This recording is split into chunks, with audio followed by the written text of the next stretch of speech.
Hello, everybody. Welcome to a live Q&A. Thomas and friends. Look at Is this. that a dog and a cat? Yes. And this is Dolce. The dog is called Dolce. And this is Gucci. I thought Dolce and Gabbana. No. This Gucci came first and Dolce came in our life second. Think about Dolce and Gabbana. All right. Let's put you to... Oh, thank you very much. All right. Have a good one. Okay. Hello, everybody. Hey. So we only... Let's see. If you're here, please say hi. Hey, Thana. How are you, man, Thana? Well, I've been having a E36 field day. That's how. Oh, I saw that the 328i. Yeah. So it's interesting, lah. It's interesting. I know, like you always say, the E30 is playful and there's something about a 318 4-cylinder, and always everybody says, oh, 6-cylinder BMW is smooth and silky, but I have both now. Like this morning I drove 318, so 328, and then afternoon I drove 318. I still can't say I want like one more than the other. They both have their characteristics. There's something that's the thing, right? That's the thing, right? When I first got the 318i, everyone was like, oh, you got the wrong engine. No, you. I mean, everyone talks about like CC. No one actually drives it. And the 4-cylinder is so urgent. It's so urgent, right? Yeah. Correct. And yeah, the 318, it feels more urgent. It wraps up nicely, and you feel more of the car, and it's light. The front end is so light to drive. The 328 power is there. You kick, it comes in, it wallops you, but it's a heavy front end. It's a heavy engine. You know. There you go. You go. That's the thing people think is always about displacement. I think a good car is always the chassis first. Chassis balance always first. Anyways, a lovely collection, man. Congrats on your new ride and project. Thana and projects. Look at that. So on Sunday, bro, I mean, if you scroll up on Sunday, scroll down, morning, went for a drive. Oh yeah, I'm gonna show you my car now. Could you just go to my page, Thana and friends? Go to the the page, the earlier posting. Yeah, guys, we're just warming up a little bit, so we're just gonna catch up. You know, like earlier, go down. Yeah. So don't mind us. We're gonna just follow Thana's journey. Okay. So as you can see, that morning I went for the Sunday drive.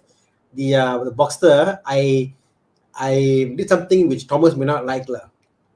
You know how I was saying about I was polishing the car. As I was polishing, the lacquer came off. So I started to wet sand. And then now the car is painted, bro. It's okay, bro. I mean, the paint condition was really bad. So it's okay. Yeah, but you're right. So now it looks, I mean, I love the way it looks now. So morning I got drive. And then I took a flight to JB at about 10 o'clock morning. I arrived there at 12 o'clock in JB. And I drove the car back on a Sunday drive, you know. So yeah. Nice. Congrats, and drove the car back. Nice. Congrats, man. Congrats on your acquisition. Right? And you're back here today. Can't wait to get more of your E36 restoration process, because I had a lot of fun restoring my E30, and I'm letting it go. You know, some of you may or may not know I'm letting it go. My 318i, I bought it for 33,000. I spent more than 45,000 ringgit on the car, and it's out on the market right now. If you are Evo guy, PM me. We'll give you an Evo price, but my asking price is 68. You will not find a better E30 condition out there. Yeah. You know, my videos on the E36 is coming out tomorrow, and in the video I say, why did I buy a 318 and a 328? Because I didn't know which one to buy. So I had to drive both and see which one I like. Well, I think you'll grow into it. You grow into both, and then I think you'll find both very different cars, like you said, lah. There's no one better than the other. Very, very It's different just that cars. the four-cylinder is very underrated only. That's it. Yeah. And I think, Thomas, sir, the fact is, I know like restoring cars, you won't make money. You're definitely at a loss. Confirmed, No. you know. Very rarely you would, lah. Very rarely you would, but Very rare. yeah. But I think it's all for the fun of it. So anyone, if you like restoring cars, let us know in the comments that you like doing it, right? Oh yeah, there you go. Thanks. So yeah, it's up for grabs. One of the best body shops in KL. Who fixed up my car. Took 4 months for them to do it, and bottle cap rims as ori as it can be, lah. Right. Yeah. And under thing, everything we scrape all the rust out and then we put anti-rust on it. Yep. To give the audience an idea, like most time when you do a car restoration to sell, you do up and then they find something else like, okay, can cover up, they cover up and they move on. Thomas, the person they did something and they're like, oh, you know what, we found this one. Okay lah, let's do back lah again, strip out again. Actually, I restore it as if I have zero intention to sell it. I restore it because I wanted to own it. But then it came to realize that I drive the car so little, I feel sad for the car. I need him to be in someone who will drive it often. And I think the other thing is that I need to KonMari my garage lah. I have too many cars. I just want to reduce it a little bit. Yeah. But the minimum KonMari, reducing it, getting into the right the right size. Okay, let's get into some questions. Yeah, a lot of questions coming in. So why don't we answer all of them? Thanks for catching up with us, me and Thana. I got a question here first. Then let go of my 1970 Mini Cooper Austin. Ryan, I know somebody who loves Mini Coopers and have owned 6 Mini Coopers and he's moved from Kuching to KL and he wants to look for a Mini Cooper. So PM me. I hope we can link you up if you want to sell your Mini Cooper. But if you have a Mini Cooper Austin, I don't know, man. If you ask me, don't sell it because it's so unique. But if you want to sell it, PM me. I'll link you up. Yep. Okay. I'll pick one question. This is a BM question. E92, 32i, 325, a good picking car. Definitely, I think it's one of those. Why not? I mean, the only difference for you is what I call power. How much is it nowadays? The Cooper. I don't know. I don't know. I mean, I know. Because I want to see what else is in that price range. This is what we do in this live show, by the way. Ask your questions. Let's see. I guess the thing is like if you are set on getting this car, I mean most likely it's the person has already zeroed down on the looks. I mean there are other car options out there. The car's looks and feel and how it is. There's nothing wrong in getting the car. The car is perfectly fine, quite reliable. I don't see any problem getting the car. You want other options, we can talk about it. But I think as a car itself, perfectly fine. Okay, I'm going to give. I get what Thana says. Some people like the look of it. What? Go for the 330i. Yeah, go for the 330i. Got the M54, I think. Yeah. Go for this. Hey, now this is like a weekend car. It's just, weekend car needs to have a sense of occasion. Like you go up to the car and like, wow, this is special. I'm going to drive something special today. And you got to find. I was talking to my convertible. It's convertible. I was talking to my it's friend. Convertible. Yeah, I was talking to my friend today, and I said, "What makes a car special?" Okay, it has to be, to me, Lisa. It must be some experience. Either it's a manual you can engage with, or it's a DCT or a very engaging gearbox, or the sound must be there, or drop top. Something about the car must be unique. Yeah. Something it's just when you walk up to the car, it's like I know I'm getting a treat. Like you look at the car, you know you're getting a treat. That's a weekend car, right? Yeah. Correct. There must be something about the car that which tells you, you know what, that is it, Yeah. So yeah, Calvin Lee, I think it's a great weekend car, but go for a coupe. Don't go for two-door and coupes. Yeah. I mean that 330i. I mean, come on, that's a looker, man. I mean, and rear wheel drive and up power, rev to your heart's content. Yeah. It's a good weekend car. Go for a coupe. Go for 330i. Don't settle for 325. Go 330i. I'm looking at an old article here. Do you know how much was the 320i coupe back then? 380,000 something. 325 was 380, and the 320 was 290. Wow. Isn't that crazy Bargain. that these two cars were so much far apart? So in that aspect, I think it just was a bargain to buy Yeah. today. Right, it's crazy, yeah. Yep. Okay, got another question over here. Sifu. Well, not Sifu lah. We're just car enthusiasts. Okay, S400H bargain now. I I heard wouldn't. a lot of mixed news about this one. You're the hybrid king, Thana. No. Put to say, I mean, yeah, I've gone through the hybrid drivetrain quite a bit lah. The Mercedes hybrids are not up there, I would say, like, compared to the other makers, Audi and BM. From what I hear, problems wise, and also the S400 hybrid, they don't get much mileage. You see a lot of low mileage cars out there. Honestly, for the price, get a newer DC segment lah. There's no compelling reason why you should get segment and get S400. something newer lah. Yeah, I mean, they for the price. How much is the price today now? I mean, can you check and see? I mean, I can imagine the price, and I think about something equivalent like a BMW 7 Series. I can't imagine it being that much cheaper lah. Yeah, it's a 2014 one will go for 148,000, right? Or 178,000, 180,000. This 14, 15 model. This is the first batch CKD. Remember when it first came out, everyone was like, oh, everyone's snatching to buy it. Yeah. Yeah, I can think of a better option, honestly. I would honestly get like a 3-liter 740. It's the 7 Series. Get that, same price range, way better car. I think I got another one. If you don't mind spending a little bit more money, bro, go for an early 2017 G30 5 Series. You might end up with 180. You may pay 40,000 more, 30,000 more, but you're definitely getting a much better cabin than that. A much better. I'm not saying better cabin, but you don't have to worry about the maintenance of a hybrid and everything. You just don't worry about that, right? Yeah. But G30, you can get for 180. 180, yeah.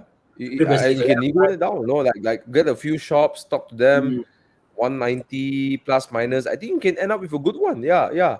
Or you go for the W 212. Yeah. Nice. Yeah. So the point is, what Tana is saying is that go for a segment lower than the S class. So don't go for the large sedans. Go for a mid-size luxury sedan, and go for a new model. And old hybrids just tend to be, questions. I've got questions around it. Yeah. Okay. How much is a 2017 7 Series, Chia, the non-hybrid? 730. Correct. No, 740 Li. 740 is 3-liter. So that 740. Don't go for the F01, F02 because those cars, right? The interior looks the same as the 5. Nothing is different in the 5 Series. Nothing special. Just might as well just go for F10. Right? Yeah. They go for 200. They go for around 200, bro. 180 can get also. Hey, you can get 180 also. Yeah. You can get 180. Yeah. G12. Yeah, bro. Hey, go for the 730 Li. All right. Yeah. Yeah. Alex can go for 730 Li. Pre-facelift will be about 140. Yeah, look, Derek say he'll go for 730, 740. Mark Francis say he'll go for 740 LE as well. But for the longevity and the less worry about hybrids and stuff, just go for pure petrol. I will go pure petrol. Yeah. And look, it looks good. Compared to the S. Oh yeah. Compared to the S class, my pick is the BM. Oh yes. And look, 193. These cars were 500,000 when they came out. Jeez, they're almost 500,000. And you know what? Every time I go to, and this is, if you are always in the back seat, right? And look at that with that little touchscreen and everything. When I go to India, when I used to travel out to India, when travel was available, I always tell them, please send me a 7 Series or please send me a 5 Series. The rear is really nice, and I like the fact that I got longer seats. But I just like it because it's Well, so there's not a lot for of me, flashy lights in it. It's very yeah. calm, it's very Yeah, nice. for me, Thomas, I can get the appeal if you are the passenger. The S class feels more pretty It's prettier with the lights and stuff like But for driver feel, I find the 7 Series drives way better. So And to as a live driver, long with it, live long with yeah, it. I think a 7 Series is better too. Yeah. yeah, Yep. So question answered over here. I'm learning something new as well. Yes, 730 Li. Go for it. Handsome car. Yeah. Right. Hey Ivan, how we doing? Well, great. Bobby couldn't join us because he's taking a break, man. Every week he's on, so we're giving a little break. Right. I know the viewership will drop a little bit, but hey, we got more intimate. We got more time to answer questions, properly. Right. They just like. All right. Kyler Go finding a premium SUV under 200,000 Harrier Turbo NX 200. I don't know this one. You know I I love and I hate the NX 200. it's it's so. I mean, I get it, but I feel like they it's like they, I know they could have done better lah, but they know people will buy. Just whatever to put out there, people buy lah. Yeah, but it's a nice car. It's a nice car. Yeah. Power. The problem about neither of these two cars is that I know the gearbox never really maps for power. Even though the power is there, when you put the foot down, the car doesn't feel like going. So I think they're both very similar. I will go for I know the Harrier is bigger, but if you got smaller family, go for the NX 200. But for power and comfort, how much is it to get a X3? I think it's about 200 plus used for the NX20, 230 around there. I think 217. I How think so. It's about about this? 200 plus Yeah. How about this? He could also consider 2017, 2015, 2017, 18, the the facelifted, no, not facelifted, pre-facelifted, sorry, X4 X pre-facelift. X4. Oh, X4. X4. Oh, Okay, you know what? the X-Drive 30, the new one, is really expensive, talking 300,000. But the Harrier is like 200,000, isn't it? I wonder how much is a Macan? Even an Macan older will one. be around 280 to 270. So Not two. cheap, So this right? is so 2017 one is 230, 280, 50K. I tell you what, if your concern is power, okay, and you don't mind sacrificing a bit of comfort, BMW has one of the best gearbox mapping. I mean, compared to the Harrier and the NX200, don't look at the horsepower. The way the car delivers the power with the ZF X-Speed gearbox is it's the best lah. It's really the best in class. You know So what I found about the NX200T? It didn't what? feel very Lexus-ish. If that's a word. Yes, You know how it's a Lexus is good like package, but they're lazy.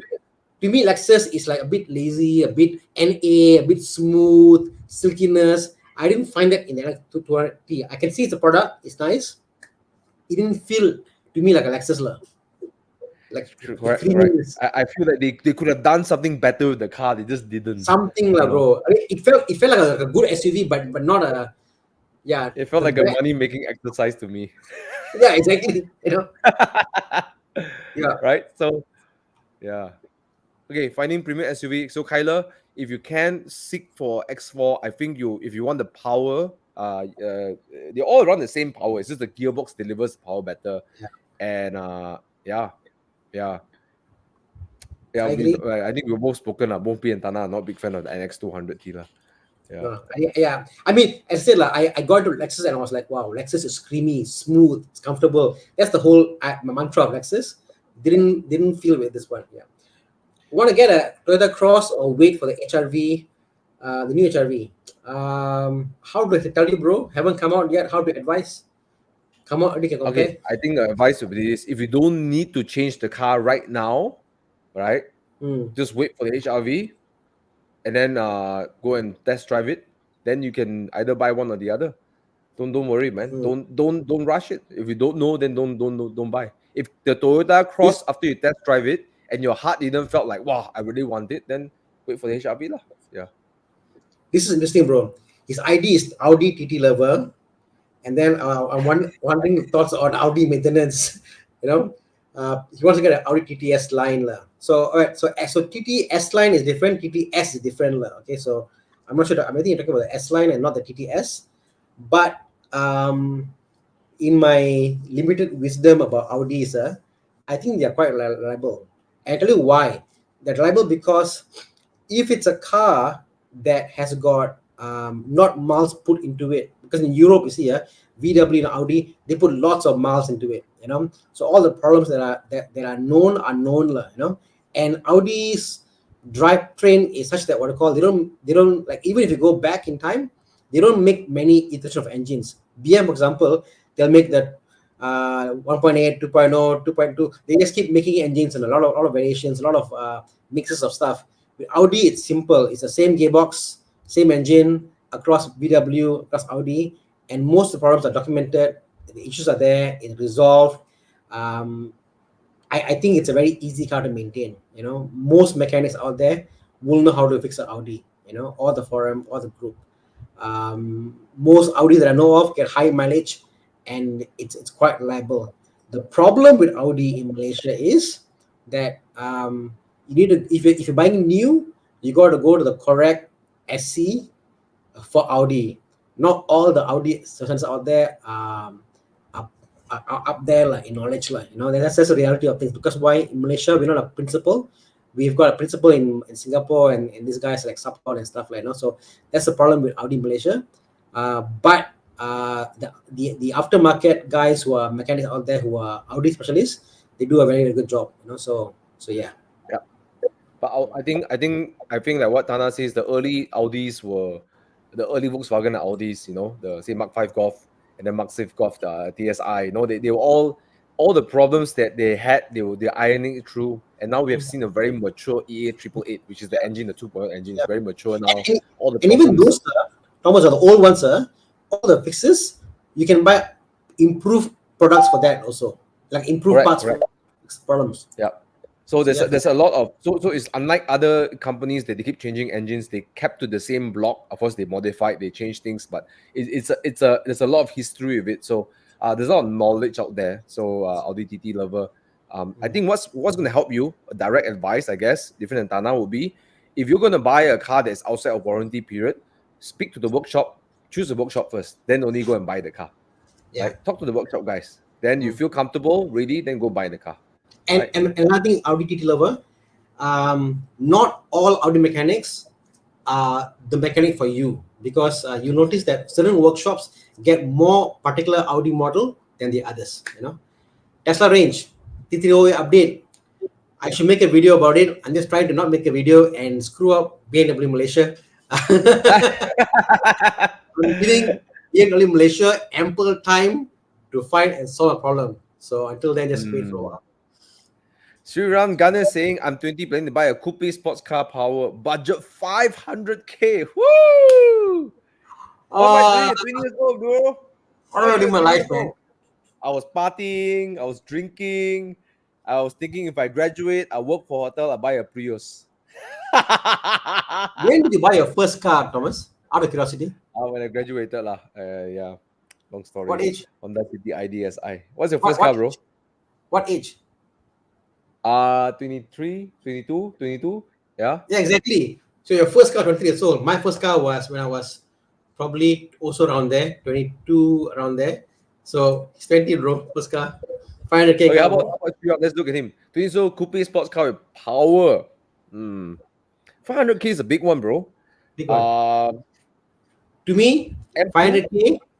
Yeah, for me, anything like 500k and above, I'll try to squeeze in AMG GT. That's me. Yeah. Hey, Sriram, I tell you what, you show up at AMG GT, you're a freaking baller, man. I don't care what you're baller. You're baller. You won't lose money. The money is locked there. You are not going to lose a dime on the car. The car will just hold its price. Now it's about 5 plus. So impractical. It's so hard to look around the car. The only age to buy this car is at your age. Impractical. You can still drive it. It's fine. When you get old like me, kids, whatever, it's a bit hard. But yeah. Yeah, you know what? You spend let's say you buy an M2, M2 competition, 400,000. Great, you know. it handles well, but it doesn't look baller. It's not baller, man. Hey, man, AMG GTS, yes, go for it. You can squeeze the Right. money, get the okay, don't get the CLA 45, please. Don't No. get CLA 45. You look like a fuck boy. Okay, go for MG GT because you'll be a freaking baller. Okay, don't get the CLA 45. You look like a fuck boy. get the AMG GTS. Aiyo, how nice lah, Look at Thomas. how the front looks, man. Oh my god. For me, the Jiang, only the third one down Mercedes. there.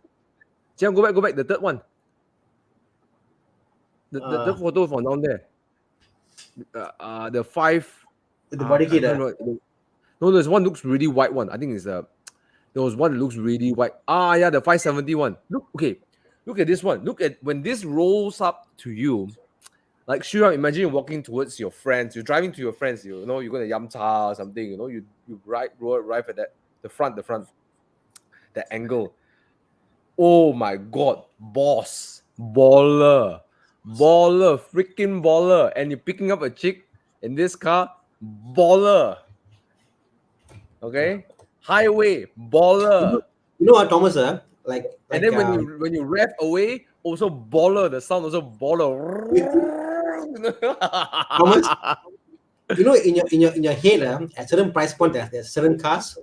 Like I mean, not everybody agrees lah. For me, the 500K is this range. 700K has to be a Ferrari, and 500K to me, this is the only car that I'll buy. You can't lose money. That's what. Listen, Thana, man, you can't lose money. You won't lose money. This is around there already. It's not gonna drop. I've been waiting for this car to drop in price for the last 2 years. The price hasn't dropped for 2 years now.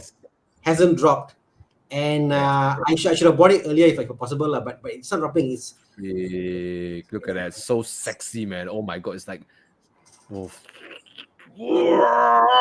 okay, let's move on. Okay, question answered. To our demise, we answer your questions. Okay, so okay. Okay, spacers on wheels. I'm not a big fan of it. I know people snapping their nuts and stuff because of spacers. No, yeah. I think that's okay. Just to qualify this, spacers on wheels, I think to a certain extent, until it's fine.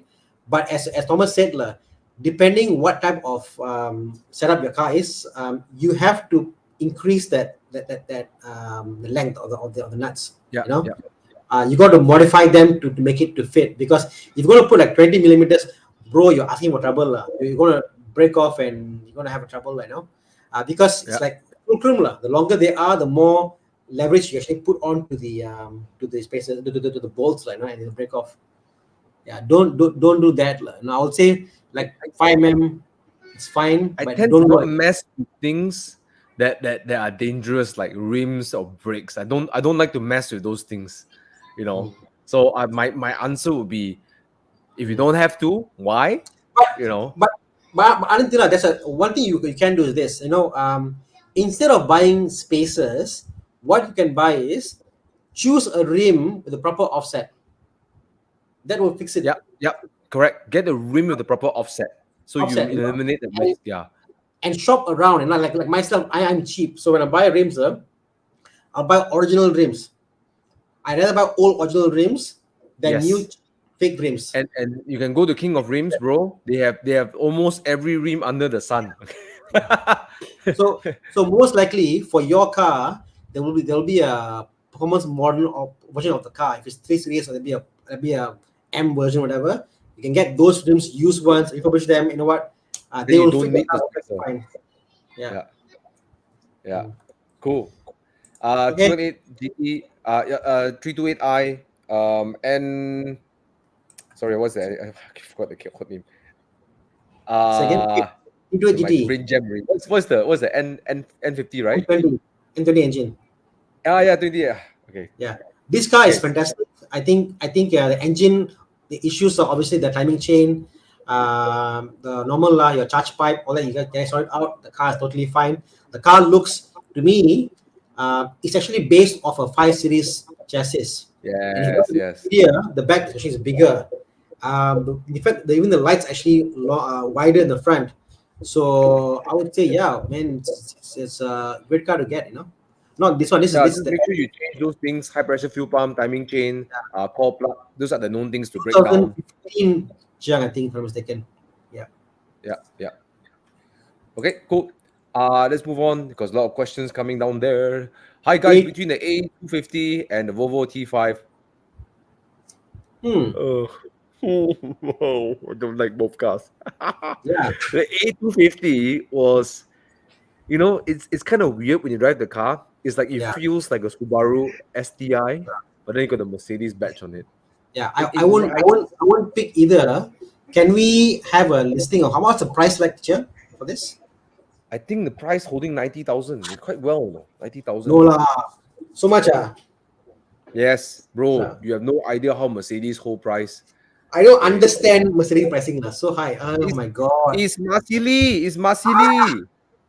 For an A class, $100,000. Forget it lah. Bro, I tell you what, A class, sorry to say those people own A class. I mean, sure, the design is great and the A45 is powerful and stuff. But I'm sorry, you must understand that it just didn't. I mean, okay, think of this. I got another car for you, Cornelius. Okay. I know. Get a Golf GTI. Get a No, Golf no. GTI. No. 86. 86 will be 130 and above. Yeah, automatic. he's already on the $110,000 price for 82, 8050. Oh, it's 70K, is it? Oh, okay lah. Okay, I tell you what, Genting, okay, Sepang, Volkswagen Golf GTI will not be able to handle. The gearbox will overheat and the engine will go. I'm sure, but you can mod it, right? Yeah. It can do Genting run, it can do Evo Enduro. But yeah, I mean, Golf GTI, go for Golf GTI. I tell you what, Golf GTI is their bread and butter. It's the company's bread and butter. They will execute it well, okay? They'll do their best in this. The A-Class is the exercise to pull in new buyers into the company, right? And I'm so sorry, even the latest A-Class, when I was test driving it, I was considering it to buy one time. And I drove it, right? And then the guy, the sales guy asked me, so how you want to buy? I said, I'm so sorry, I cannot. He asked me why. I said, you can get a Mach 7 Golf GTI and it sounds better, it rides better, it handles better, the gearbox is smarter, even than the Mach 7. Then it's like, I agree with you. I mean, for the price, it's a bit high because I mean it's a 110 lah. But again, if your pricing is 120 a budget, personally I'll buy the GT86. If the 130 is budget, your budget is 70, 80K. A bit hard lah for the GTI for this price lah, you know. If under loan and stuff, it's a bit hard lah to get. So last curveball I'll throw to you. Last curveball. Megane Mach 3, Megane RS Mach 3. Proper fun car to drive, Evo Endurable, 2 doors, and a design that will never be done again. Megane RS 250. 250. What year is it? Mach 3. Mach 3. Get the facelifter or I think the facelifter one will be around 2013.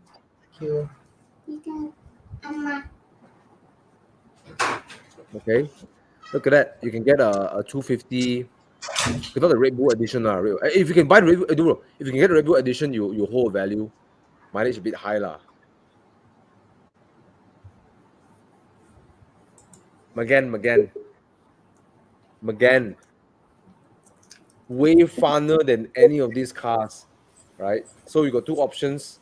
Go for either the Golf GTI, Megane. I wouldn't touch any of these two because the Megane is track ready. Hey, hi, Con. Yo. Yay. Wow. Hey, you escalated quite fast, right? From A250 and Volvo T5 to Megane RS. 250 and a Volvo T5. I mean, looking at the questions. Both Golf GTI is a way better pick. Yeah, right? I mean, both Thomas and myself don't like the A250 lah. So actually, this generation of the A class seriously is not worth getting because it's not practical, not comfortable, and too easy to get better handling cars for the same price and performance. So yeah, my complaint is the way it rides rough roads. It likes to skip, like to jump. It's just very unsophisticated. I hated it. Yeah. That's our biggest complaint above all the cars, the whole thing. Yeah. Is the reason the weight thing is because the weight is all in the front and not nothing in the rear? Is that why? Yeah.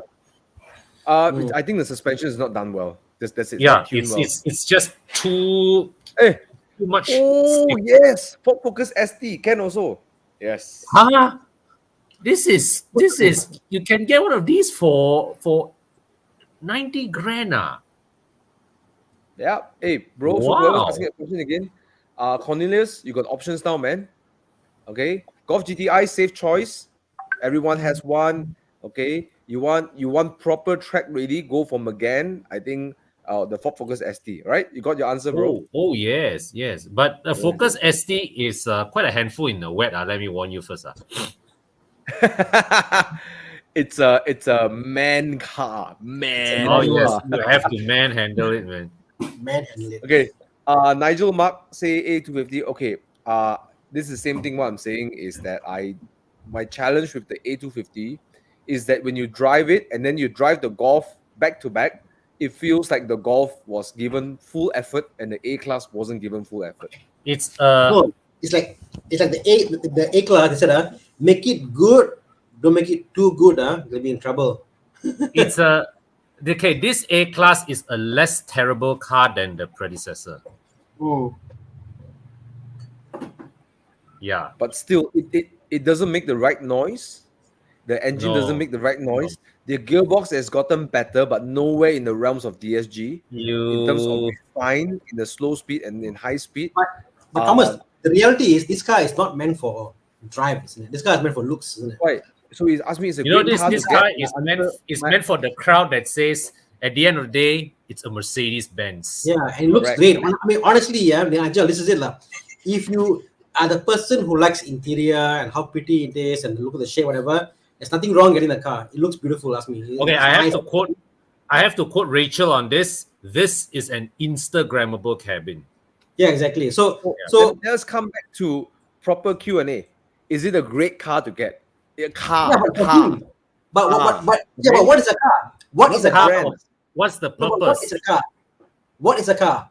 Is a car meant for purely for getting A to B? Is it because of driving feel? It's not, because for him it could be different. For him it could be, I want to have a nice place to be in, to Okay. take picture, to be there. You know. That's not a car. That's called a background. Okay, it's a great Bro. background, not a great car. Okay. Question. Then why did you get the Spider instead of the Boxster? Because the Spider Because is it drives better. It has better engine. All right. or a you got 911. steering lifted from the turbo. All right. Okay, and it's manual. Okay, that was the beautiful. main reason. And then I fell in beautiful. love with the kit. It's beautiful, man. It's a beautiful car. Yeah, That's why. thank you. But I didn't buy it to take pictures. I tried to drive or properly drive that car, right? Okay, so yes, I rest my case. I'm so Okay. sorry, A-Class Mercedes. Please don't ban me. I bought one of your cars before. I bought a C43 before, so please And don't. you quickly please sold don't it ban me. for- I like the Amg Okay. Okay. Okay, come on. RX-8 TT or Fair Lady? So 2 out of 3, I've a lot of experience driving it. Fair Lady, not much experience driving a Fair Lady. I sat in one. I What's think the your opinion? RX-8 is the most unique of these three. The TT is, I would say, is a safe choice because Yeah. it's and depends on which version of the TT you're talking about. The Fair Lady is a bit of a more brute force kind of car, big engine, rear wheel drive. Maybe. I find the RX-8 is more, there's a moment to it, like you enjoy the moment you're there because the Correct. rev it makes and all that. Correct. The RX-8 is drives just unlike competent. any other car. Yeah, and the TT is competent, any day competent, right? Why? I think the TT is the easiest car to go fast with. You know what I mean? Very easy. Yeah. Awesome car. So I kind of depends on Sean Lee's driving style as well, I guess. Yeah, below 50K. It's a price Okay, point. hey, Thana, just now you asked what is a Fair Lady. car, right? Look at Fair this. Lady. Car is a 5-cylinder RS3. The lady has spoken. Hey. I agree. Not about- I mean, I'm so honestly, sorry. of all this kind of all this You talk about the TT, RS and stuff. The RS3 is probably my favorite. But yeah, my point is, Mariana, it's like Mariana, that everyone has a different take on cars, what they want, and there's nothing wrong with it. And I got nothing wrong buying a pretty car for the looks. Yeah, You don't some buy people a car like some people want the background. They want the background. Right? Yeah, exactly. I got a background. Sorry, I had to do that. Okay. Okay. Fair lady, bro. Sean Lee, fair lady. I'll pick the fair lady. All right. Yeah. RX8 I'll pick RX8 also. RX8 is RX8. the most unique of this bunch. This one, Clio RS, done. Move on. Don't buy the Veloster, please. Buy the Clio RS. On this topic, guys, if anybody is looking to sell an F20 120i, I have got a buyer looking for one. So if anybody looking to sell, hit me up. Yeah, a Clio RS. Clio RS is a class above this too. Not Correct. even close. Veloster Turbo is memang for the look saja lah. Nothing in it. Nothing. Yeah. Mark 8 GTI and a Tiguan R-Line. Test drive both soon. Any Both comments? very different cars lah. Different car, bro. Very different cars lah. Mark 8, very well sorted chassis. Why? Yeah. What lah? The problem with the Mark 8 is that I can't get used to those touch controls. I think even the owners now who have owned it now, not telling me they still not getting used to the controls, and they accidentally keep turning on the heated steering. And the heated steering. Yes. Why is it getting hotter? Like, am I driving too fast? Yeah, I experienced this when we were doing the track day, the night track day, and someone said, "Why is the steering so warm?" Yeah. So. I think there'll be an aftermarket kit for that, like to fix all these things. Yeah, I think Tiguan R-Line is a very well executed car. All Tiguans are very well executed. Mark 8 is the touchscreen, but the chassis is very well executed. So yeah, I mean, either both, you're not going to regret in terms of, I think I can get over the touchscreens. I can get over it. Yeah. I was a bit disappointed how responsive it was. Or lack of.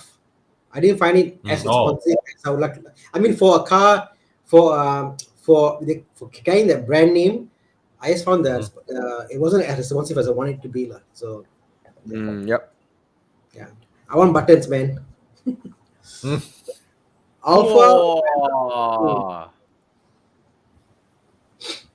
Alpha Vera Spider or 159. Okay, Con got a lot of experience now. Wow, you want the 3.2 some more? Honestly, none of them are bad choices if you get one that is mechanically sorted. Yeah, I will go for the one that's working. Yeah, man. Oh, I mean, if you get the Brera Spider, it's awesome lah. It's drop the top, right? Like convertible. Yeah. All right. Okay, there's a lot of questions. We've got to speed up. Hey, crap, bro. Behind time. So last week, his current weekend car is a 987 Cayman Auto. Wants a manual car for a second weekend car. Less than 50K. Last week we spoke about the CRZ.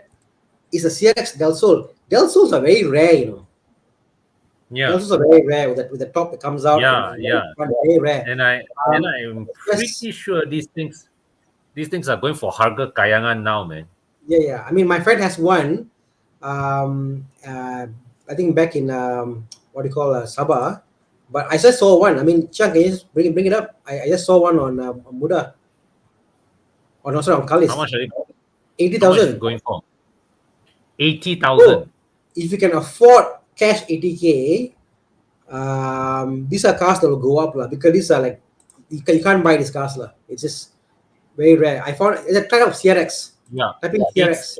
If you look at it from a purely money versus mechanical standpoint, right, it's very difficult to justify. But it's a unique car. It's like buying a Sierra, for example. Del Sol, come on, share, no problem. Share. Here. Share screen, window, share. Can you see my screen? Wait, it's loading. Can see? This is going for it's obviously. But this one, the one the top can be removed and but quite good shape, eh? yeah. So the top here you can see here. This top is now open. You take out the top and you can put it in the back. It goes in. So super unique. It's definitely a crowd pleaser. It's easy to maintain. Nothing will go wrong. Very basic car. V16 But unique engine. it's not a powerful car, but very unique car. If you can get one. Thana, it's not powerful today by today's standards Oh, yeah. in sheer output numbers, but these cars were very light back then, you know. Yeah. Hey, I got one more curveball to suggest to CL. Okay. Since you said Honda, look for the Honda Prelude number 4, Mark 4, the BA8. All four double wishbone manual gearbox. You got 2.2 VTEC, right? The revs, you got 160 horsepower. Yeah, you can tune it, but yes, I know it's front wheel drive, but heck, it's a great chassis, manual gearbox. You get it for 40,000. But then again, being the Prelude, I mean, look at that. The Prelude, second one, just telling you, the Prelude has wide. I mean, it's not an easy car, lah. It's not an easy car. Oh, the fourth one, bro. The Honda Prelude 2.2 SI. It's an Accord underneath. How difficult can it be? I've got a neighbor who's got super jang lah. Sorry lah, this super jang. Okay, not this lah. This one tak boleh lah. Okay, the first one looks okay. Yeah. It is a heavy car. It's a heavy car. It's a heavy car. It looks sporty. It looks fast, but it isn't a fast or car. It's a heavy car. But I think I know CL. He's not the kind of guy who's like thirst for speed and stuff. It's not that heavy. Like 1.2 ton is okay lah, right? I don't think this one, like this example, this can't be that heavy, right? Civic platform. This is the BA8. This is the BA8, the Mark 4. Yeah. It's 1,400 kilograms curb weight. Yeah. So that's heavy by those days standards, you know. I know. 1.4 tons. But if I know CL, he's not a super fast driver. He wants to enjoy his car. Great car. Hey, that thing has honestly, I'm surprised these things are going at this price. Okay, let's just put this in perspective. He has a Cayman, which is NA and drives and 5, whatever. He wants a small, fun car, from what I can see. Lighter car. Because it revs fast, it goes up, I would have something different, Why buy another car, another NA, or rev? You got many options, bro. Yeah. Okay, but go for the Prelude actually, manual. I have to say the Del Sol is unique. 80K is a lot to ask for that mechanical package, but like what Thana said, these things are unique. They will appreciate in value for sure. Like I put it say, if I got the money, if I can buy one, I'll buy the Del Sol. I'm with Thomas in thinking that the Prelude gives you better metal for the money lah. It's a lot of metal. You don't want metal. You want less metal. All right, got many choices there. CL got to do a little bit of shopping, but I think that was CL, if you are in the market for a simple manual car, all right, how about this? No, he has had 3 E30s in his life. He will not touch any more E30s. Best buy in the country. All right. Is it worth buying an i30N 200K? Hey, so cheap Well, it's Type R performance at 200K. Well, to start with, I don't think there are reliability issues lah. I mean, the Koreans have nailed reliability down pretty well. But you don't have parts lying around. That's the thing. Because you're the only It's a good thing they're reliable. Good thing they're reliable, but when you need to service and change parts and stuff, it could be a problem now. But that could be the only issue.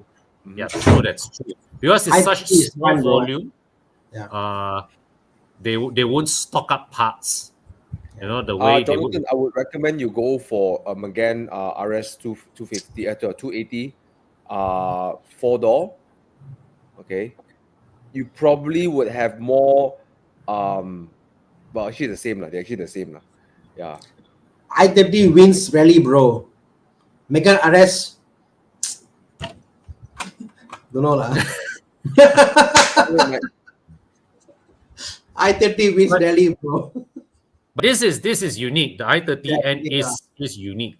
It's But unique. the It's just thing that is, you just have see, to compare. it doesn't look like Yeah. you know like Megane is like whoa, Type R is like Yeah. whoa, this is like Yeah, hi, I'm an i30. I hear what you mean. No matter what's then done, the fact they win rallies, all this stuff put together, it's powerful. At the end of the day, it's a the- Hyundai. Hyundai, And it looks normal. Like it's like hi, Yeah, it looks hi, like an I'm an Elantra i30, you know, hatchback. like, Yeah, you know, yeah. But it's okay lah. Yeah. It's a sleeper lah. It's a nice sleeper. it is. Yeah. It is. Yeah. Okay. Uh, 530i or 3 each. 530i for Okay, you me. guys ask this question. I'm gonna get more soda water. Be right back. The 530i easy choice lah. Yeah. Yeah. I think the BM. If you talk about if you took out the badge from the whole car corner, take out. It's not a BM or Mercedes. Just take out the badge. Somehow I find the BM for the price you pay for. It's a more car for what you get. Correct. You know?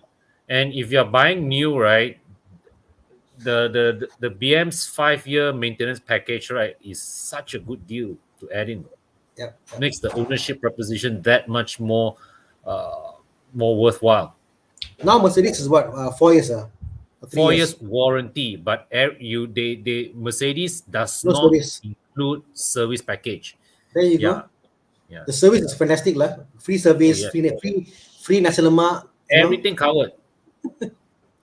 Oh yeah, Mercedes service, of course lah, because you how much you pay, right? So they give you the best quality service that you can get. Okay. BMW i8 any good? I8 wow. Can't say lah.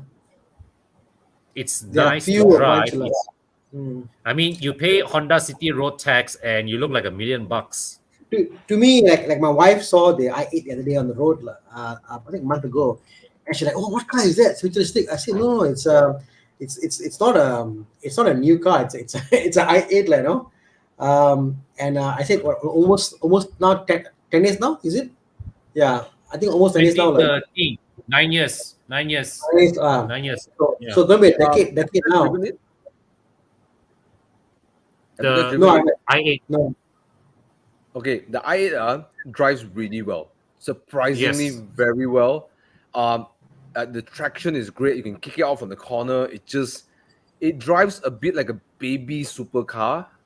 Feels more. It is a proper sports car. So The- it's yeah, I don't know. it is. I mean, fast, bro. to Hey, me, I mean, you give me an i8, I will carve that car Genting really fast. No joke. I'm It's sure. fast I'm sure. and it's light. sure. Yeah. But the gearbox, I feel that 6-speed gearbox is not so great. It's an ICE. There are some It's the things same you gearbox can they use in the Mini. you can nitpick all the things like 3-cylinder, whatever, right? But the chassis built from the ground up, the chassis is a sports car chassis. So yes, Yeah. don't listen to what people say. It's a sports car. Yeah. I just find This it is not the experience that you want in what you normally Right. see with a sports car. Because see, if a sports car is meant to be only going fast on corners and you can beat the fastest time, whatever, then it's a track car, you know. But that isn't the purpose of a sports car per se. A sports car per se is to give you the experiences, to give you the vibration, sensation, the sound of the engine, exhaust, drop, like all this put together. So for that purpose, unless your purpose is to go on the track and you want to or fast can overtake whatever, it's not. The reality of a sports car is the experience you get from the sports car itself. Correct. And look at Correct. it. Look at it. It looks. I mean, come on. That's special. Yeah. That's special. look. I mean, Yeah. that should be sports car to you, baby supercar to It you, still right? looks $1 million You know? bucks, lah. Let's put it that way. Oh yeah. Yeah, Yes. you park this next to a Lambo, this guy will steal attention and it costs you 400,000 ringgit only. Okay. I will take the Lambo or something else. No, lah. it looks, Yeah, I mean, it still takes attention. It takes your eyes, you know, Oh yeah. and Yes. and it's fun to drive, man. It's fun. It's really, It is. it's really It is. fun. It is. You know, I can take this car. I tell you, I will terrorize some CLA 45s or the Genting, man. Because at the corners, this car I will had the- really take the corners. corner. Yeah. Yeah. Yeah. Dark Lord, again you ask, Atiba what to buy? No, do not buy the Atiba. Buy the Atiba. 2 weeks in a row. All right. Hi guys, have a budget 50K. Need a relatively new fun car for the wife. Considering use Vento Highline. Itu wow. Fun. New and fun. Relatively new and fun.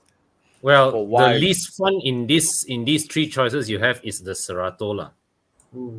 That's the least fun. Yeah.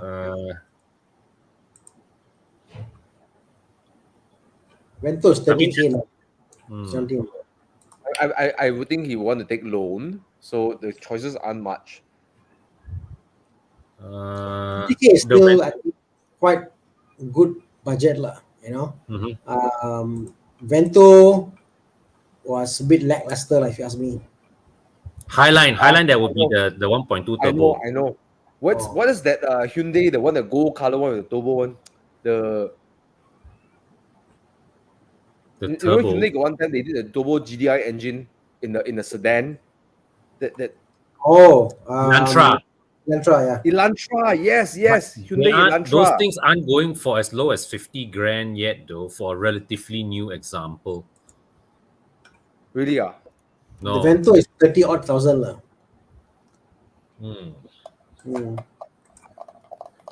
Elantra. You can actually the turbo one.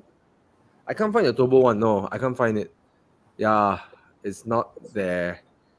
The Elantra Sport lah, right?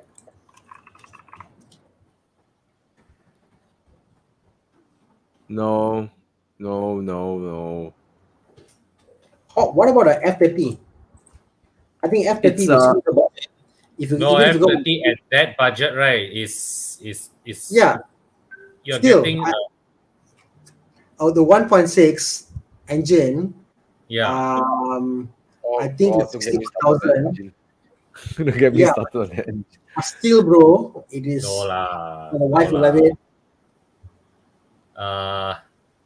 I don't encourage a Vento, a Cerato, a Persona. This is where we are now. In that realm. Vento, I got problem with the engine. I mean, the Persona is not a bad choice. I mean, but do invest in good tires. But the Persona is not a bad choice. Vento wouldn't be relatively new, you know, because they have discontinued the car for a couple of years already, at least. Yeah. Oh man, it's a tough one. Yeah. Okay. How about a Polo? No. Yeah, I think about Polo MPI, that one. But I got another suggestion. Okay, stretch the budget a bit. Look for 2015 Mazda 3 2.0, the Sky Active. Oh, yes. That is good. Since you're buying it for your wife, car, your wife would drive comfortable, and then you can have some fun. Yeah, and but do beware that Mazda's their suspension bits do wear out faster than if you're accustomed to, say, you know, Toyota kind of. But it's the reliability is good. As far as I know, batteries are known to wear also a bit faster. But yeah, this is good. Nice, stylish. And I assume since you're asking for your wife, you probably have another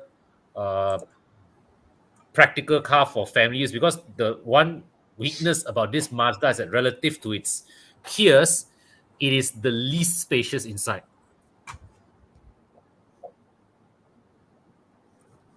Yeah.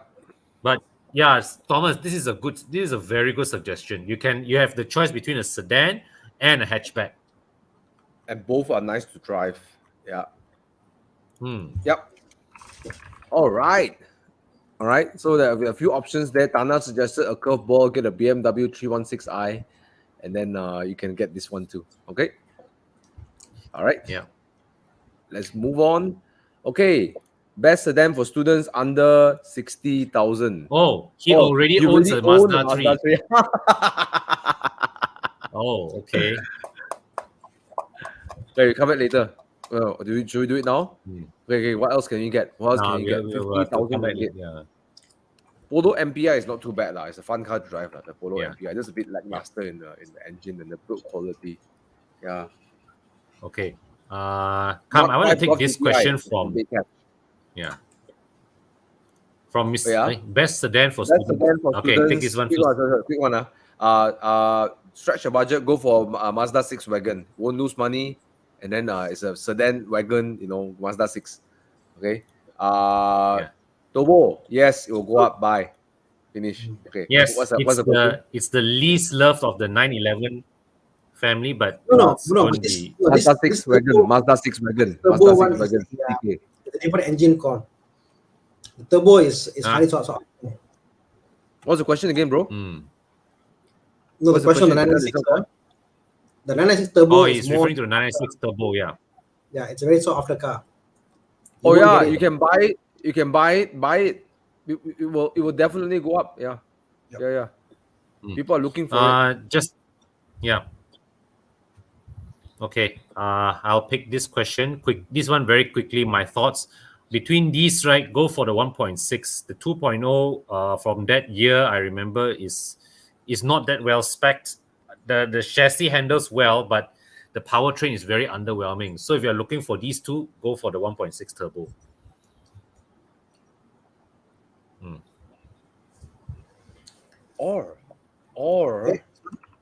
Or you can go for Kia Sorento because it's also around that price.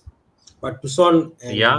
2.2 diesel, 88, Oh, yes. 89,000 ringgit. You can get a 2016 Kia Sorento. You got diesel, more power, which I think the Kia Sorento, it's just nicer lah, bigger lah. Yeah. Yeah. It's a one segment up car. It's a one segment up car. Build quality is great. The Sorento, my dad has it. Yeah. Great build quality. Please don't buy the petrol. Just don't buy the petrol because Not it's just not worth. horrible to drive. Get the The Very Santa Fe reliable. also is the Santa Fe is also worth considering. It's basically mechanically identical. the same car. Very reliable too. My father use it. He beats his car up. He goes to the orchard. He goes to the factory. He goes everywhere. He goes to KL. He does everything in his Kia Sorento. So yes. How about this con? How about the Outlander? Outlander. I love Not the a bad Outlander. choice. Yeah. Mitsubishi Because it's Outlander, about- right? Yeah, because right now the price of Outlander has dropped. The 261, it's about 80,000. Very powerful, handles well, The spacious. powerful part, I disagree lah, but handles well, Right lah.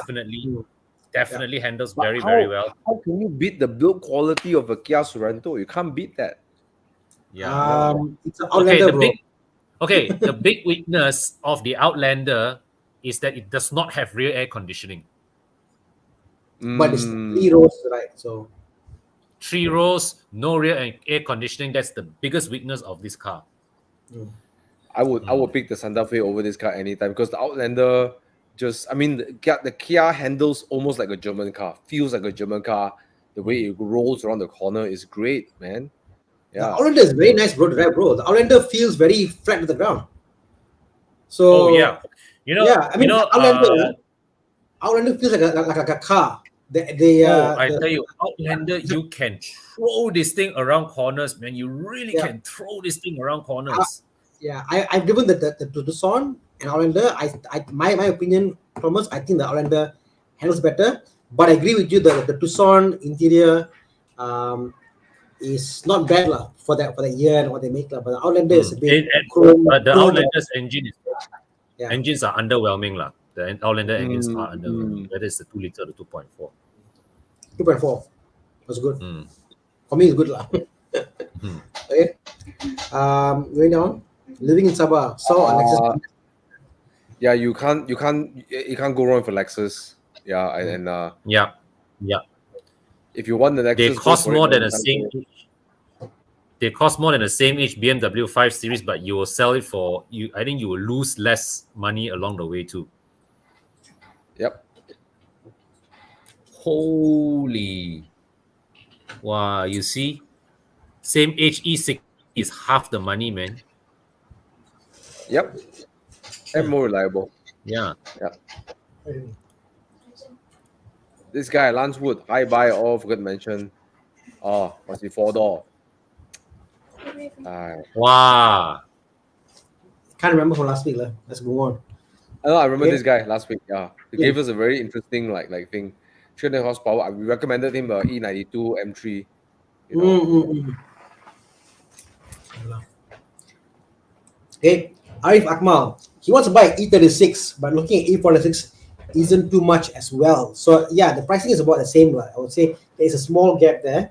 Which handles better? The E46 handles much more comfortable, better highway cruising, but the E36 is more playful and more fun. I prefer the E36 because why? It's lighter, more fun to drive. The front end is happy. The E46 is a nice car for the family to drive. You go highway and stuff, it's a great car. But also the E46 is way more electronics compared to E36. E36 anyone can repair. E46 it's the modern E46 electronics are not that worrisome. not bad, I mean, E46 just stay away from the 318, but otherwise it's good to go. It's really Actually, a matter of choice. Even the 318 corner when I drove it, I was shocked on how well it drives on fast speeds. It's nice. It's nice. Yeah, the E36 318 is okay. It's okay. It's just a bit underpowered. Underpowered, okay. Correct. But when you go highway, you go really can whack. You really can go straight. It's all these German engines, right? They are geared very well for top speed one. Very well. It's amazing for they're geared very well for the top speed. On how well it does. The E36 on the E36 on the highway, when you go very, very fast, you'll feel the lightness. The car does feel light, it comes out, So depending what you drive, if you're more of a highway cruiser driver, you may appreciate the E46. If you're more of track and go to Genting, whatever, trust me, you prefer the E36. It's a way better. But my mechanic did tell me E36 trim parts are starting to get rare. Oh yeah. Trust me. Starting to become like E30. Do you know how much some is the B pillar? The B pillar covered. I heard. 850 ringgit. Nothing to E30 The last parts, I heard was 7. Bro, these things Thomas, are nothing compared to E30 parts. E30 parts are getting they're so expensive and they give you crap condition. Yeah. Thomas, my mechanic really says now E30 he only really take from VIP customers one.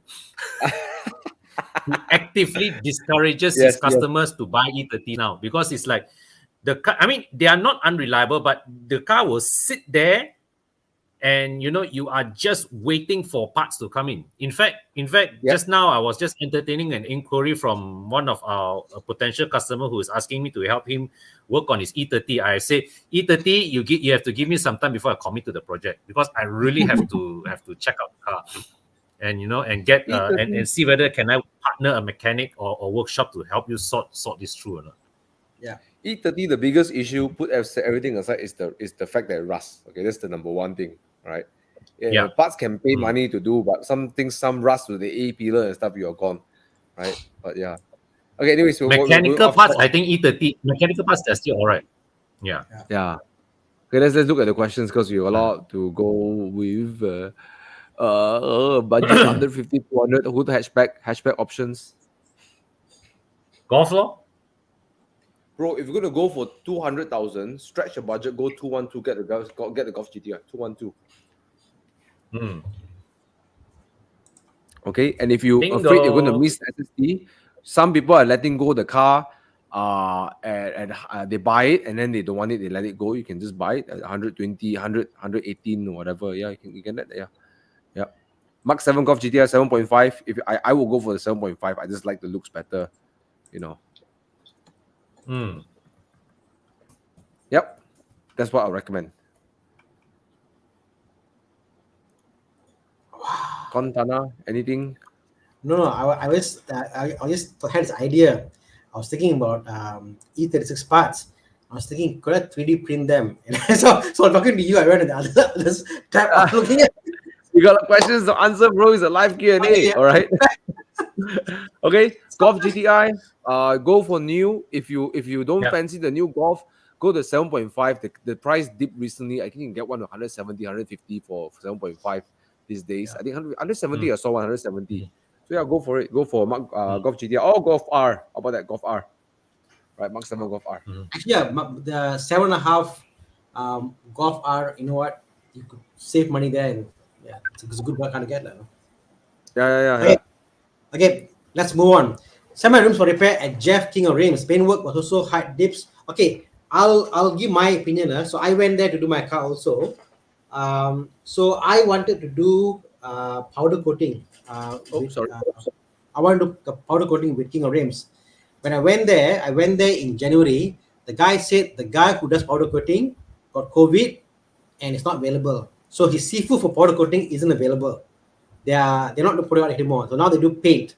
When you do paint, no matter who does the paint for you, painting rims will not last. That's just the way it is, especially if you put different color. When you chips, you can see one, if you paint the same silver color, not so bad. So reality is, trust GTR 33 painting rims, unless you go to a paint shop and they do powder coating and lacquer, whatever. These are cheap fixes, but it won't last. Powder coating is the only way the rims can last long time. Okay, so that's the price to pay. I paid for mine about $800. $800 I paid for my 80-inch rims. So For what wheels, Thana? For the F30, 30. the car that I don't have now in the workshop with BMW. So for that car, BMW is keeping for a while for me now. I paid for those rims. I got it painted. I sent a customer's wheels to King of Rims recently to touch up, and I was very happy with the work. But I guess it really depends on the type of work that you. I think any rims you do must powder coat. Honestly, I don't think it's powder doing coat, anything. Just like Thana. If you pay cheap price, you get cheap work. Powder coating is not cheap. Powder coating is expensive. It also takes time. Powder coating takes time also. It's slow. Yeah. But I'm sorry. How much do it cost to powder coat? So I'm sorry to hear. So he quoted me. It was 800 versus 1,002 or somewhere there. I think it was by extra 50%, quite more, much more. Anyways, Trust GTR, I'm so sorry that you have this experience. I'm sure you can contact Jeff and let him know. But generally, But I think his comment was also there's drip marks for $900. They come with 1 year. They come with I think 3 months warranty. Of the warranty is there. You can go back to them and tell them, look here. If for drip marks, right? I think that is error. That is a legit reason to go back and ask them to fix it. It's under warranty. On your receipt, there's a warranty there. Okay. Yeah. All right. Passat B8 1.8. Okay. Dry clutch, the whole issue, the dry clutch. I know a lot of guys with VWs. They wreck the car. It's fine. Every now and then, one of two fellas will get it. These are the guys who go either they don't use the car or they really use the car. It's not here nor there, but generally it's fine, I think.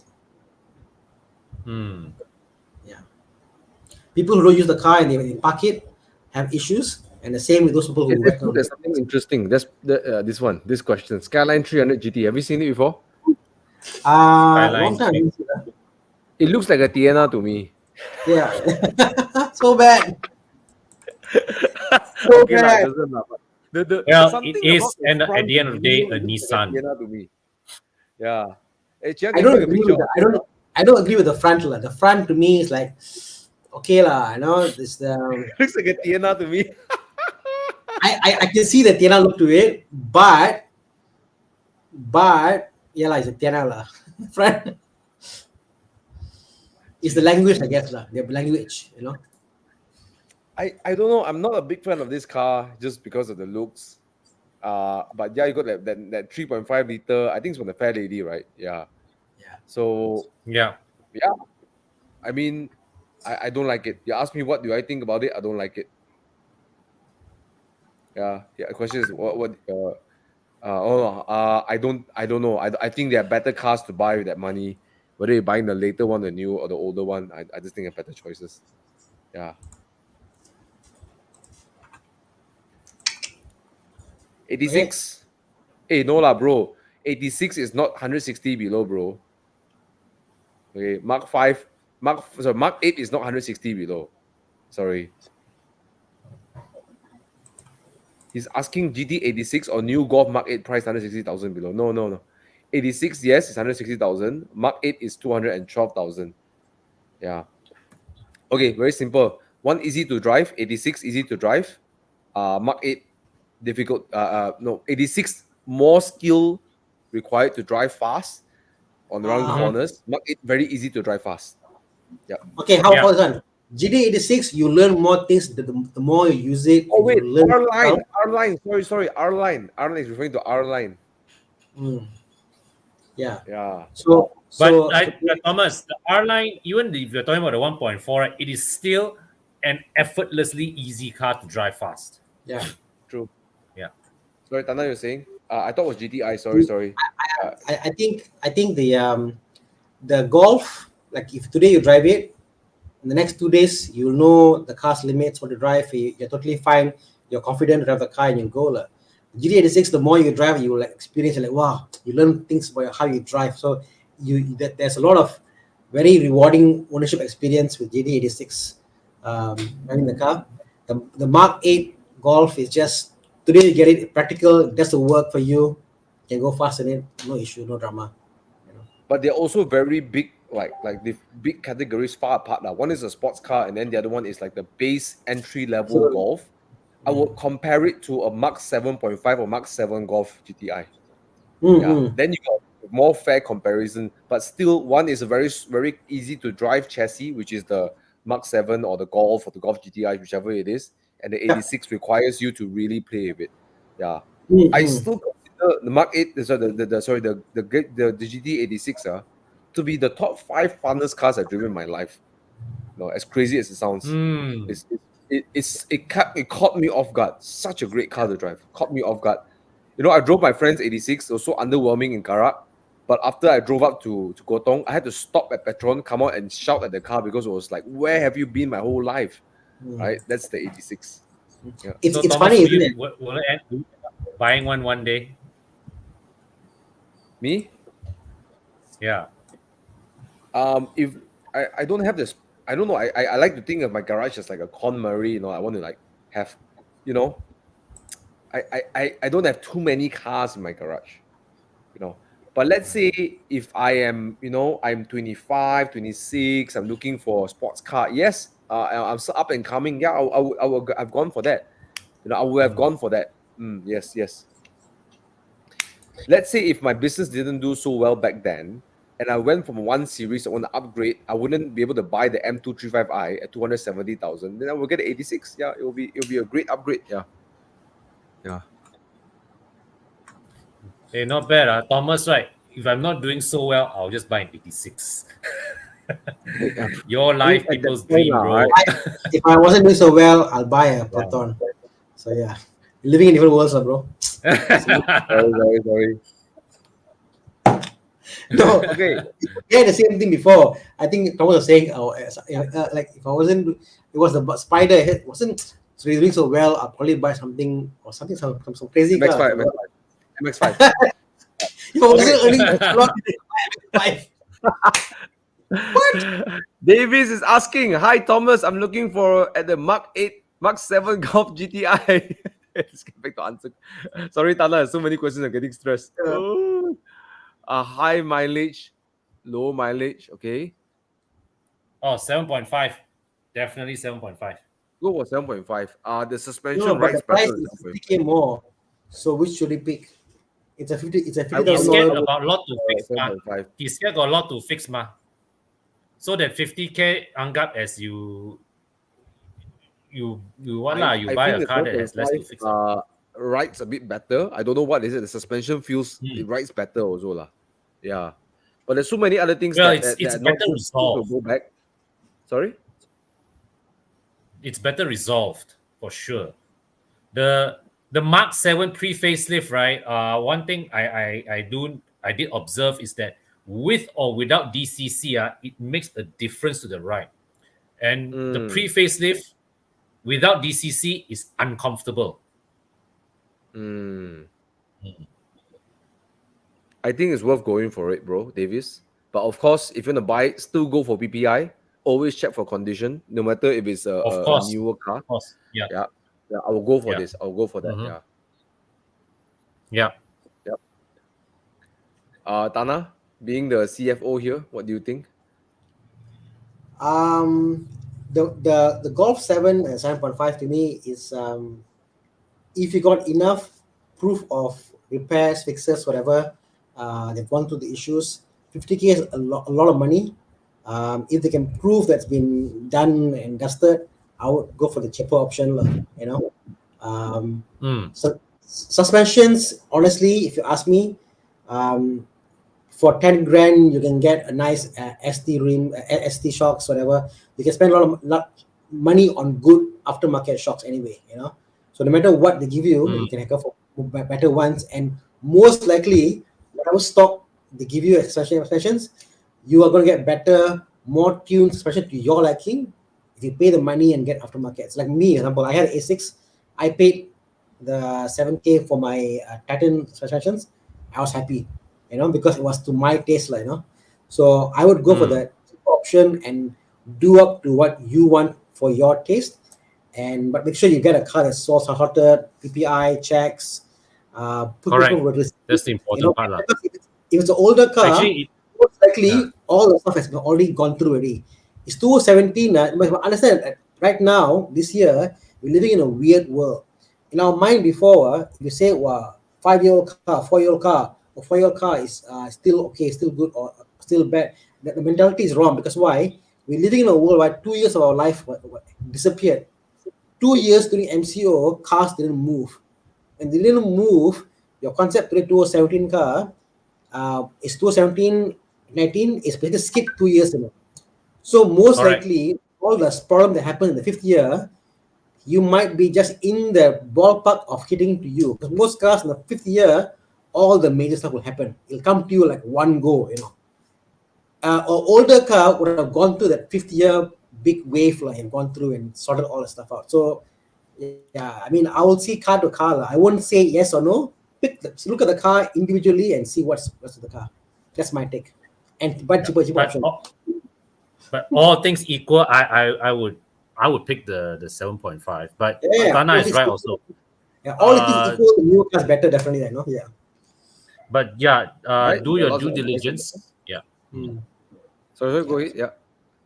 Yeah, do your due diligence, inspect the car, and you can always bring it to Evo Club Car Wash for a proper cleanup after that. Yeah. Okay. And by the way, we're talking about inspections. Just shout out to Evo Club Trusted Workshops. We have a bunch of workshops. These are all the service centers and inspection centers all around KL, Malaysia. So you can send this car in for PPIs, pre-purchase inspections. They're all over here. Any of these trusted workshops. Any of these trusted workshop. And if you go to Prestige Car Care in Sungai Besi, you can pop by and see Con and Evo Club Car Wash. Okay, right? Yeah. Which better? If you got the money, go for the GT lah. Looks cooler, higher spec.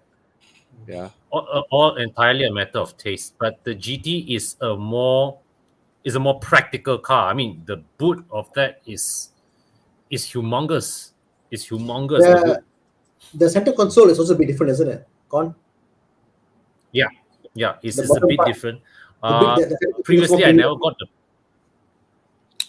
never got the point of the 6 Series GT until a friend of mine, who is an owner of an F10, told me that the 6 GT is a great upgrade if you are coming from an F10, because the 530i, the G30 will represent a sideways move, whereas the 6 Series gives them that, that slight migration upwards in segment without having to jump all the way to a 7 Series. Mm-hmm. I find the 6 Series more like you bought the car for yourself, the 5 Series you bought for the family. So, But the more 6 like- Series is actually more practical, bigger volume, bigger luggage volume, more rear leg room. Yeah, it looks more like better rear seats. it looks like this is my car. I want to enjoy my life. Do you have But- frameless door on these cars? Pardon? Frameless doors? And Do the you have frameless 6, door? right, gets a high, frameless doors. That's one. And the 6 gets the 258 horsepower tune of the engine. The 5 gets 252. Slightly more, yeah. But yeah, it's a class above lah, right? Class above the 5. It feels more above class above, yeah. Thomas, you're talking about selling cars, right? This is a question from another Thomas. 211 Cayman S, worth keeping or sell? What goes up? I think a car has got its life with you. You go through it. Once you're done with it, you're buying the car to sell, make money. Few cars fit the category if you're an investor and stuff. But generally, like Thomas, like E30, he's gone through the cycle. He's done. Pass it on. Someone else can enjoy it. Move along. That's my take. Don't buy to sell cars. Actually, in regards to the Cayman, right? Earlier this week, I had a very interesting conversation with Chu Yang. So he told me that Cayman, at the end of the day, right now, people are just wanting the Boxster way more than the Cayman. So a few years ago, before Horizon did all that good work with Drop the Top, promoting convertibles and all that, everybody wanted the Cayman because the Cayman is the car that all the upstarts, they're just getting into Porsche world, right? The Cayman is in a way the most attainable entry into Porsche world, whereas the Boxster is taken by those who have more expensive taste of a totally different demographics. So Caymans in our market, right, they are mostly not to say all, but a lot of them come in, low spec that you see all these right going for like 195 and all that. Whereas the same age and spec Boxster, a lot of them are come loaded with higher features and are thus more sought after. And because there's smaller volume back then, during like this 2011 era, right, the Boxsters of this era will appreciate. The Caymans, maybe not, but definitely wouldn't have appreciated. I mean, my mind is this like, like the Cayman is a better chassis car. It's better Correct. chassis. Okay. So let me share with you my experience So I got my 986 and I got a hard top. There are days I can put my hard top on and drive it whereby I can't go and just open the hard top out and drive it because it's already there, So I'm driving it like a Cayman basically. So it's the pre-Cayman, so to say, and so I get all the stuff you get from driving a Porsche mid-engine, but the fact I can't open up, I feel that I'm robbed of something. Not be able to open the top, and what's left is just the handling, because handling is fun, my style, the body won't flex, So I think that's why, from an experience standpoint, the Cayman, as you get older and older, compared to the newer cars, like why would you buy a Cayman S? Honestly, no, don't score me. When you can buy a GT86, which is newer, and probably has, if you're more for track and handling and cornering and all that stuff, probably it's lighter and better, or newer, and also under loan compared to a Cayman S. So today's, purely from that point of view, so today's, like the really older Caymans, that is kind of the, I guess, people what they're thinking about, So who will buy a Cayman today? Someone who really likes to drive alone, quietly, comfortable. They will like Cayman. If you're that kind of person, Yeah. So ask yourself what you want, who you are, It's a smaller market there. I just got simple advice from my side to Thomas Teo is that if you sell the Cayman, what can you replace it with? I think that will give you your answer whether to buy or keep, to buy or sell. Boxster. Yep.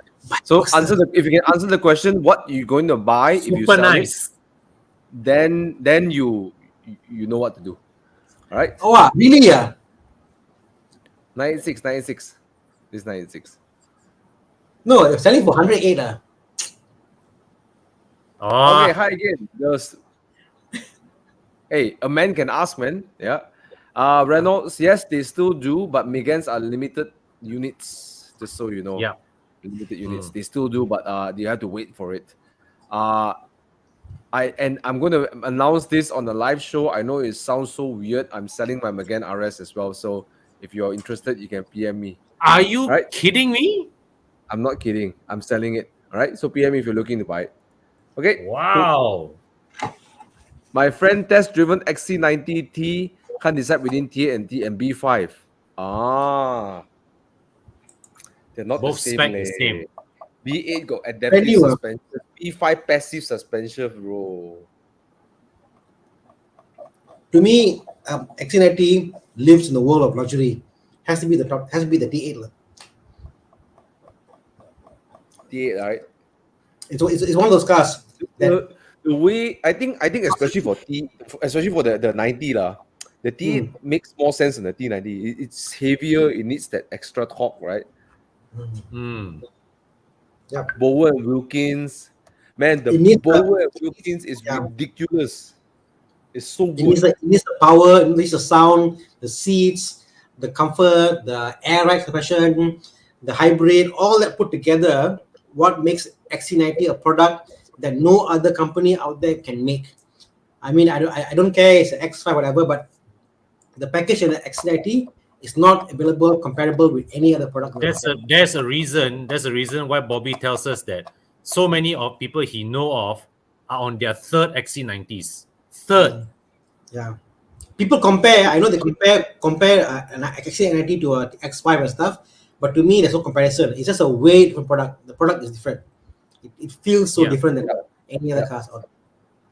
I think Keon, I will go for the T8 if you're gonna like, you know, like if you and then you just sell it at the fifth year and buy another one if you really like the Volvo.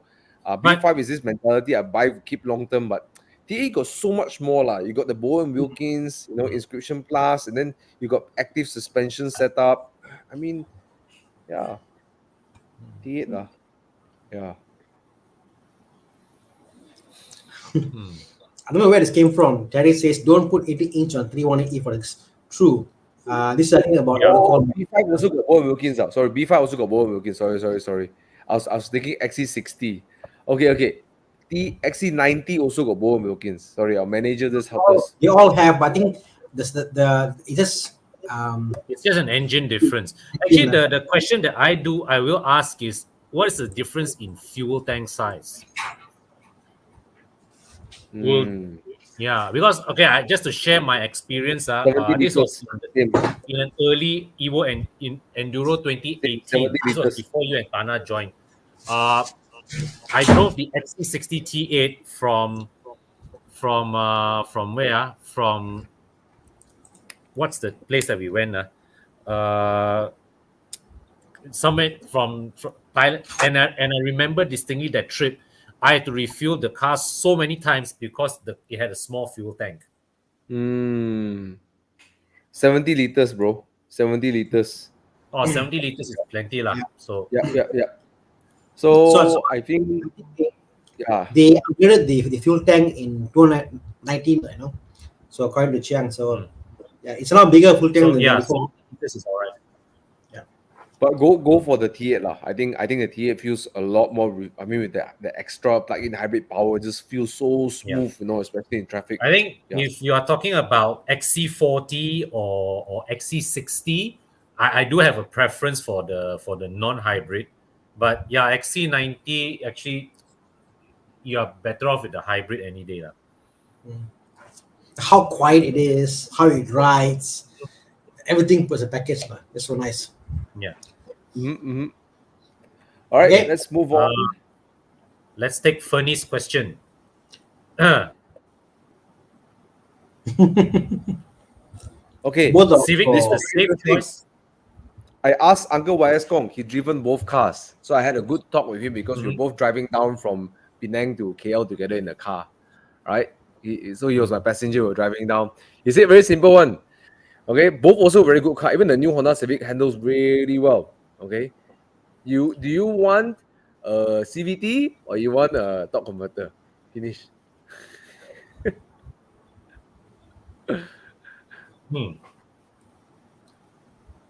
CVT or top Yeah. converter? Well, that's for the driving experience lah. But for the overall package, I would say the Civic is still the more Yes. practical choice. But the Mazda And 3 second-hand is the feels, more. man. Second value of Civic is insane, right? Hey, but Mazda's second value also not bad one. It's But can't be improved, Civic. but you can't fight against the Come Civic. to the Civic. In Malaysia, you got few cars, right? Civic is The such a good Myvi is not all-round. like, all right, and then you got the Civic, also another one, right? Yeah, They're all like crazy resale values, right?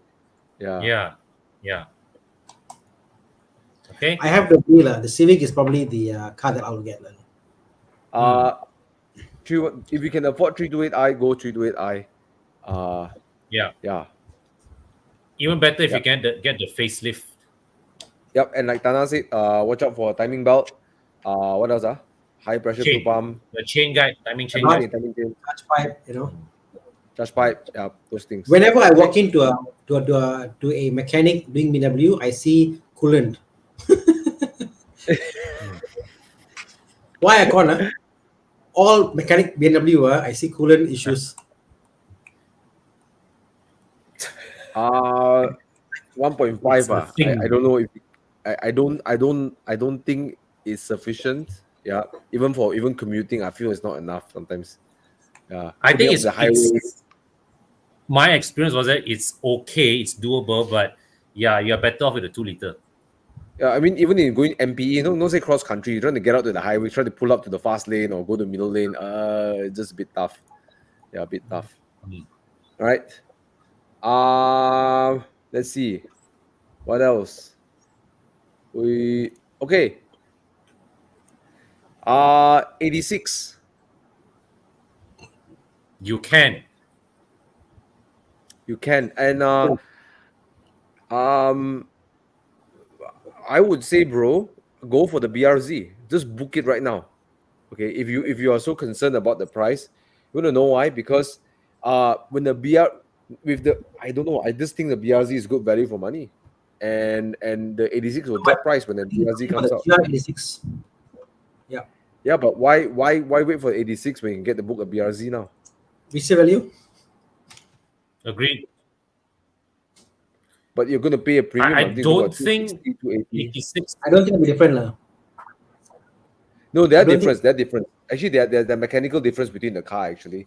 Really? Not huge. Yeah, but not huge lah. But I think that if I were to own the car for 5 years and so I buy a new, or you can buy an 86 when the new buy the GT86. When the new GR86 comes out, you probably only lose like 20,000, 15,000, 20,000, 30,000 maybe. If you're willing to lose that much, then okay lor. Yeah. The 86, if you buy the Toyota 86 today, you'll feel that something there in the car is not sufficient, something on the more, something on the increase and stuff like that. The GR is so much different, so much more improvements than the current 86. And since you're asking the question, you can afford both. I would buy the BRZ as what Thomas said. Just buy the BRZ. It's already out there, available, buy it. Yeah, and then you buy the BRZ, and then the 86 comes out, and you're like, I don't want the BRZ. I'll sell it right now. And people are queuing for 86. They're like, I know, I'm so impatient. I want something right now. You sell it for the same price you bought it, right? In case you don't understand, the guys who are listening in, the BRZ version of the GR86 is already out for sale. The GR86 is not out yet. They bought the same car. In case, yeah, but they say they're due to deliver end of the Q3, Q4 But yeah, I will buy the BRZ, book the BRZ right now. I'll book it right now. Okay. When the car comes, 86 not yet come, you drive the car first lah. And then when the 86 comes out, if you really want the 86, you test drive and like, I really want the 86. The same car just buy the GR, whatever's there. How different can they be? How different can they be? They are different. There's some mechanical different. But 86 has the the batch lah. No, 86 sounds is the cooler car than the BRZ lah. Okay. I don't know, man. Okay. Subaru has higher cool factor than Toyota in my books. Yeah. True. To me, what do you drive? I drive a BRZ. What do you drive? A GR86. Bad dog. No, in Chinese, they say, what's up, bad dog? Bad dog. Oh, so cool, man. Bad dog. Yeah. Okay.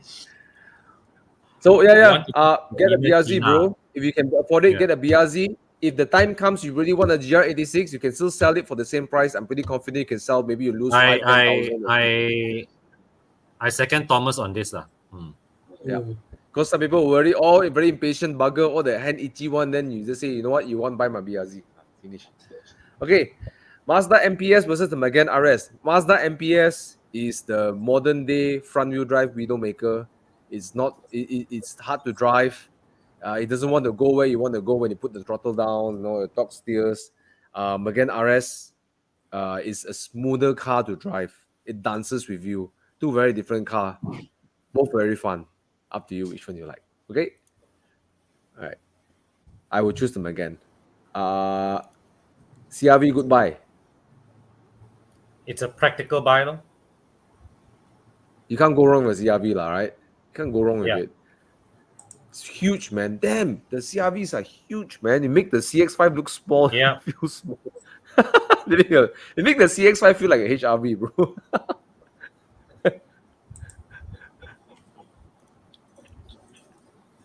Thanks for advice. Want to add on going outdoor sales or Outlander? Outlander, Kia Sorento, and Tucson. Get the Kia Sorento diesel. diesel.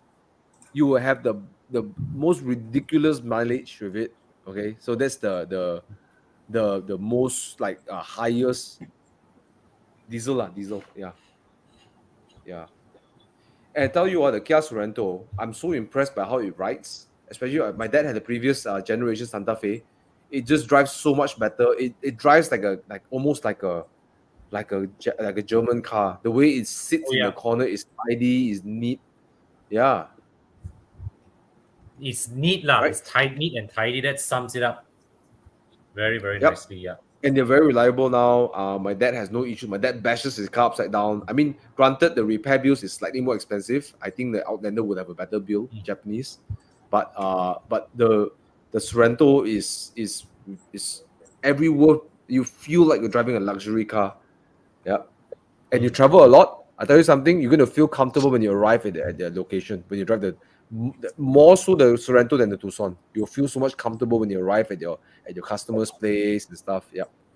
Agree. Interior also nice. Okay, big comfortable sedan that's reliable and presentable. Last 10 years. Well, if you're looking to last 10 years, you can't go wrong with a Lexus. I mean, how much more will it depreciate? 70,000? Yeah, no. 10 years untung already lo. Lexus. Hmm. Go for it. Go for it. 218i and XC40 recharge. Uh-oh. Thana and I drove the XC40 PHEV last week. Thomas, did you get a chance to try it? No. Okay, if there's one comment I have to make, I've driven hybrids before, not as frequently as Thana. I've driven hybrids before. A lot of motoring journalists say that, drive hybrid, the brake are very difficult. I never had any problems with regen braking on hybrids until I drove the XC40 plug-in hybrid. The transition between regen braking and friction braking is so abrupt, it's next to impossible to brake that car smoothly. Yeah. Con is being very kind with his words. Con is being very kind with his words. I mean, Thana and I exchanged notes. He has a lesser opinion of the car than I do. I thought the car was all right, other than the fact that I wanted to put this way, I'm put it mildly. I like hybrids. The only and the first hybrid that I've becoming to, this the hate word is very difficult, but don't like, is the XC40 Recharge T5. I found a hybrid I don't like, and that's me. It's like an That's- achievement. It's like an achievement. and the hybrid that I love the most is the Volvo XC90 T8. So I love Volvo's hybrid. It's fantastic. It's beautiful. But I found that the one I hate the most is this because of it's like how when the brakes are warming up, when you press down the brakes, it's very abrupt. My kids actually fell sick. They fell sick, they vomited, and that's why I wasn't happy with the car, Yes, bro. They actually got sick. It's like- Both in the back, so all three in the back got sick and vomited because the brake was so harsh. And I was going out down the thing, had to brake, I had to do it. So I can't control. It just slams and just throws you in front. And then the car is warmer, it's fine. When it's cold, it's the braking is too abrupt, bro. I think it's a Because- Yeah, bad. because the Bad. thing is that, when you step on the brakes, it progresses, all right. This is it's regen, then friction braking, right? So it's as if it's right. It's like, okay, you step on the brakes, like regen, then after once regen braking is done, right? Regen says, now friction, I pass the brake to you, then whoop, it just Bro. grab like that. Thomas, the car locks, Thomas. The car locks. The brake Shit. locks. That's how bad it is. So I would say, please buy the XC40 petrol. It is so good. I'm yes. glad I'm booking that for my mom. I booked that for my mom. I didn't buy the Good PHEV. choice. Yeah, XC40 petrol is very good. Yeah. Or buy the EV. Because Buy the because EV if you want. the way the PHEV brakes are calibrated, right? If you need to brake abruptly on the highways, it is scary. Yeah, I'm afraid that car can lock up and just flip, Get the EV Really, or get So bad. petrol. Huh? So bad. It locks, bro. It locks. Tires are new, it's fine. When the tires are not so new, I'm telling you, if it locks in the wrong condition, the car could flip. That's how it locks up. Jeez. I was scared driving the car. And I love hybrids. Yeah, So- I'm not to Thana's extremes lah, but I would say driving slowing the car down smoothly is a challenge. Yeah. Mm. So Okay. yeah. I have no other issues with the car. I mean, Just the brakes, performance to me is excellent. Yeah, it's nice. The design, it's an attractive design, just like the petrol model. The interior, it's just as well built, but the brakes for me is an issue. Get the petrol version, bro. Yeah. Okay, moving on. Mid-50s, male, recently single, no kids. All right. 120,000 cash on hand to spend. Former boy racer, dailies E300 Coupe. Great daily. Fantastic daily. Likes to have fun in more ways than one. Suggestion. Chiang, anything in Muda for about 1 million or 800,000? 120K cash. Cash. Down payment, Wow. Money. No, I think he meant the Okay. 120K cash is the money to Bro, spend. Siva, I know what to get, bro. Okay, I'm gonna answer the same answer that Thana gave earlier. If you can take loan, get an AMG GTS. Yeah. AMG GTS, but not Honestly, Boy Racer lah. That's not Boy Racer. Yeah. Eh? Honestly, Audi is not bad. this is Ricer a bit lah. No. Ricer looks lah, but not Ricer drive lah. Yeah. It doesn't Racer drive looks like a like- Ricer, bro. Oh, it doesn't honestly, yeah. Hey, E300 Coupe. You know No lah. what got me? I'm looking at Siva's comment. He said, likes to have fun in more than one way. I'm thinking, what other way he have fun? I'm thinking, what does he mean by it? If you have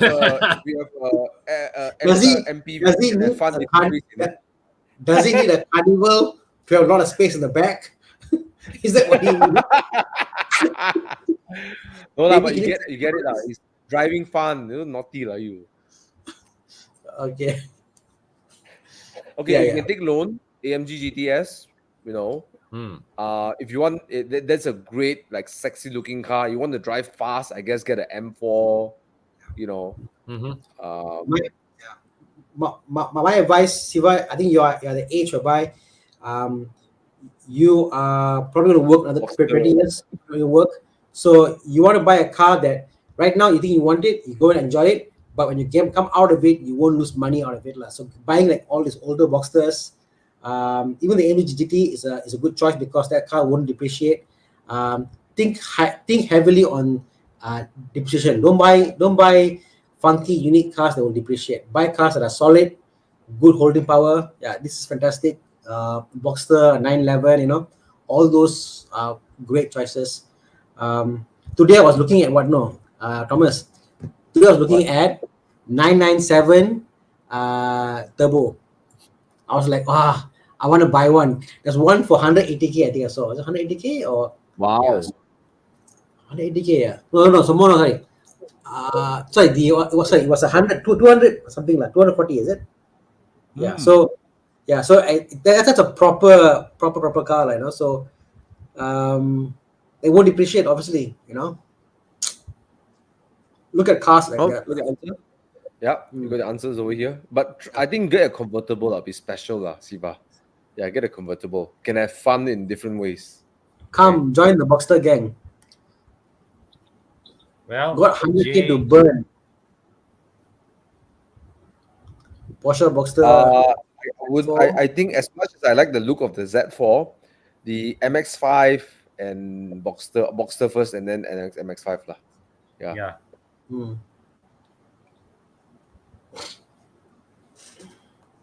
All right, let's move on. What else do we have? Any Japanese car with high quality interior on par with Continental, it's called a Lexus or a Mazda now. Mazda now. Mazda. Yeah. All right. Magnus Pro tinting. Next thing I know.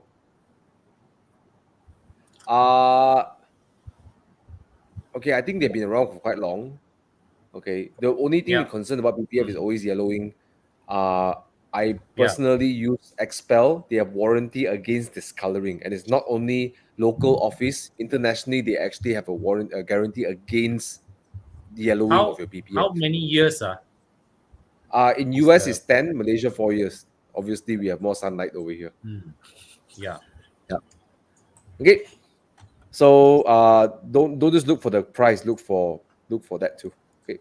The important thing also is to consider is the workmanship. Yes, workmanship too. The workmanship. And the I tell you what, we have washed one car in Evo Club car wash, right, where there were handprints and watermarks under the PPF. Under the PPF, I kid not. Stress. Okay. Yeah. So Crescent asked, once got 3 Series or 4 Series, he feels the F36 Grand Coupe is better than the F30, and Coupe F30 looks good too. MK2 Audi TT. So the 4 Series obviously has got better interior. It's wider. It's bigger. Even the front stance is like nicer. It's a way better 3 Series, It's actually a 3 Series which was separated so they can sell at a different price point, I mean, it has a more flowing profile compared to correct. The profile is frameless doors. But personally, I didn't get the whole idea of paying that much more because I'm more of a money guy. So for me, from a money point of view, I'm like, wow, you pay so much more, and let me go around in the summer. But you're right, from a looks point of view, it looks way better. And from an MK2 Audi TT, the interior, I think you like the interior of that gen of the BM because it's more clinically designed. It's more functional, So I think the interior you like it. Yeah. So go for it, man. No wrong choices there. Only question, 4-door or 2-door? Think about it. Whoa, so many questions. Okay, you want to catch up on the bottom? Kenny Pang, just go to any of our pre-purchase inspection outlets. There's under the Evo. There you go, inspection centers. as our good friend Adrian from the Porsche lover says, condition. All right, everything's about Correct. condition. Make sure you're getting a good condition car. That's it, right?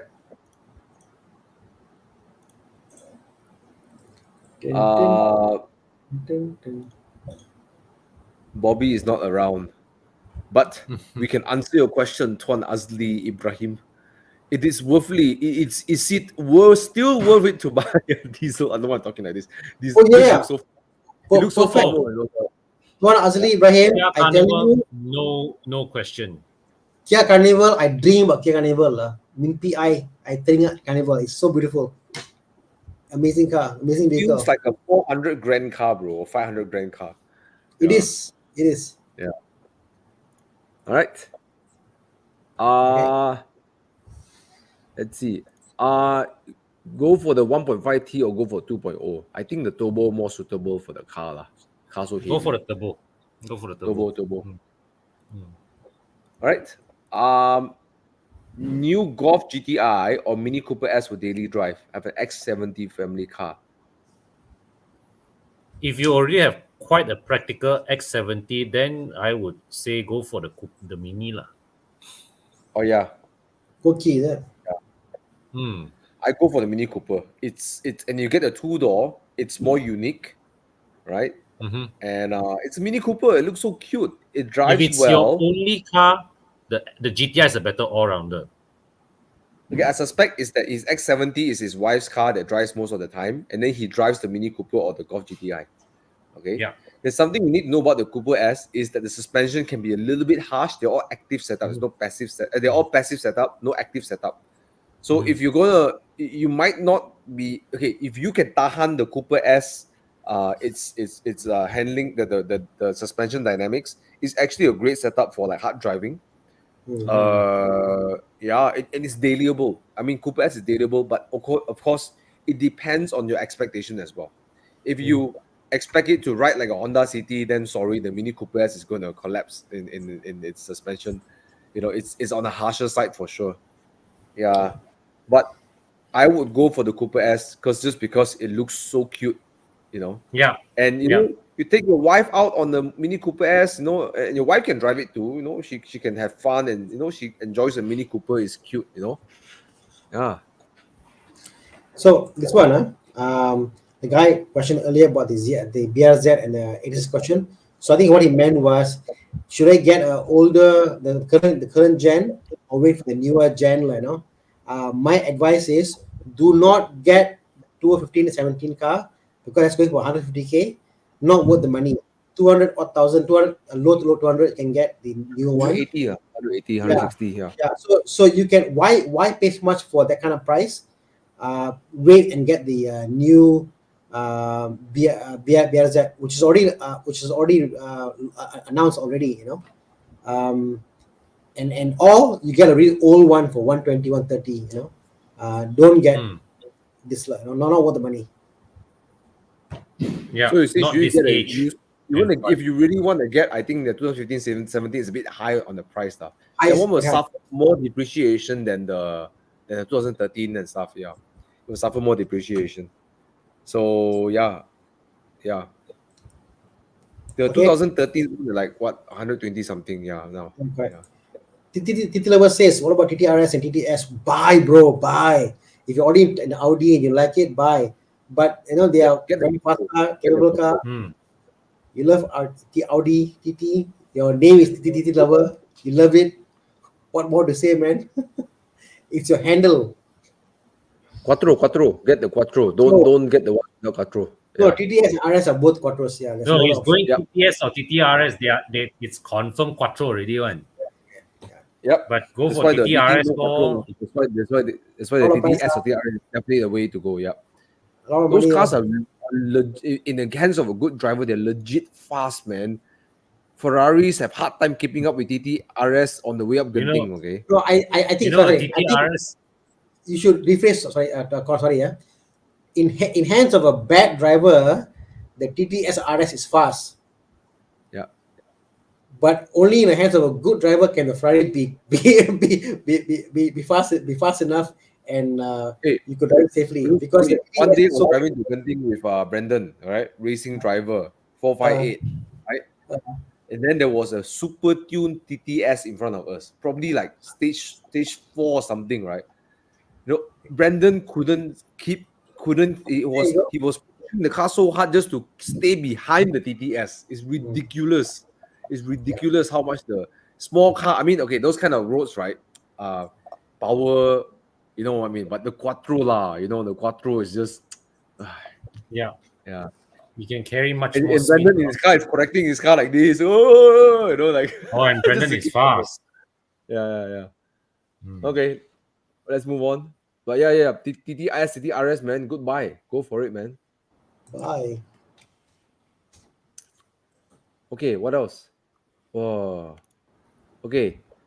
It's a 330i, which is this the G20, right? Okay, Yeah, or G30. it Young depends lad lah. on Hey, how. young lad, get 330i lah. Don't get the 530. People will think it's a father's car, bro. Okay, That's get the true. G30. That's true. Mm. Low tao chair. All right. Okay, I got a question to pick lah. This guy asked. Okay, this guy asked a few times already. Better answer him. Okay. Yeah. Tan Lu Beng, I'm a dilemma whether to get a 2018 Passat or 2018 Tiguan. I have a family with 2 kids.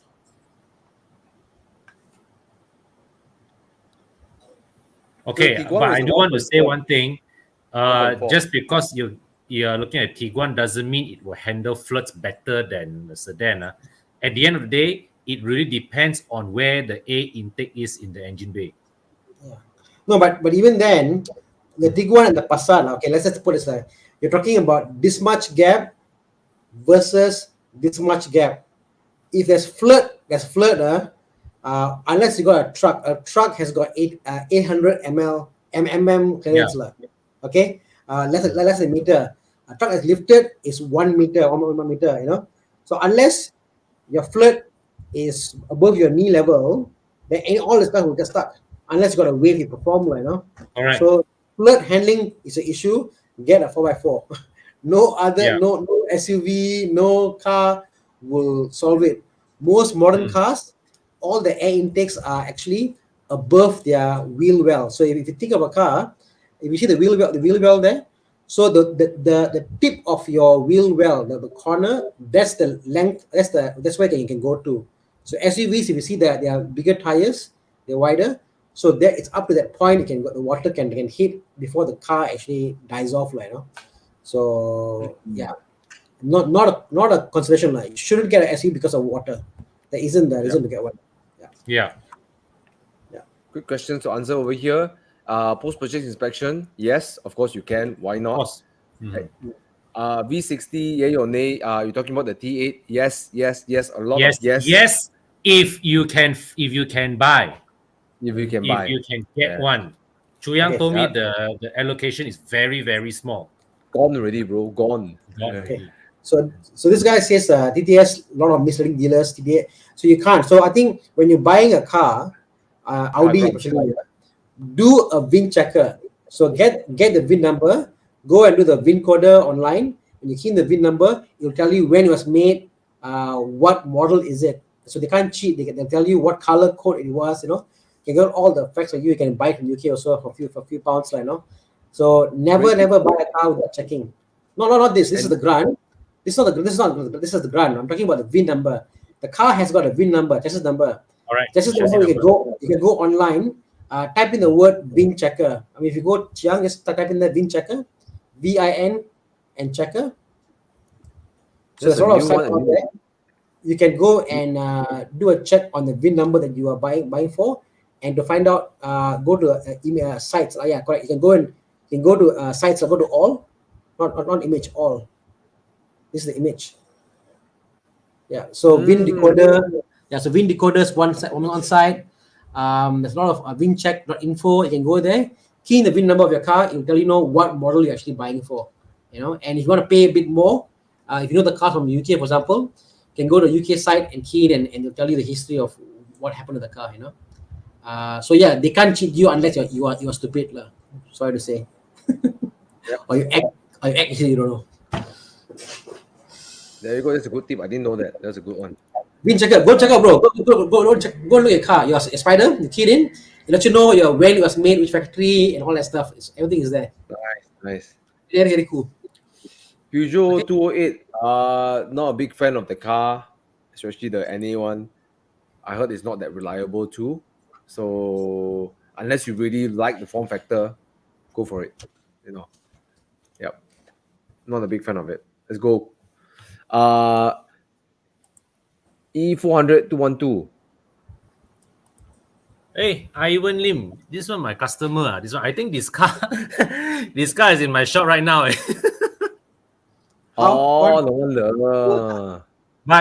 But if this is the same Ivan who sent his Mercedes E400 to me, this car, if anybody's interested, is definitely worth buying because this owner is super OCD.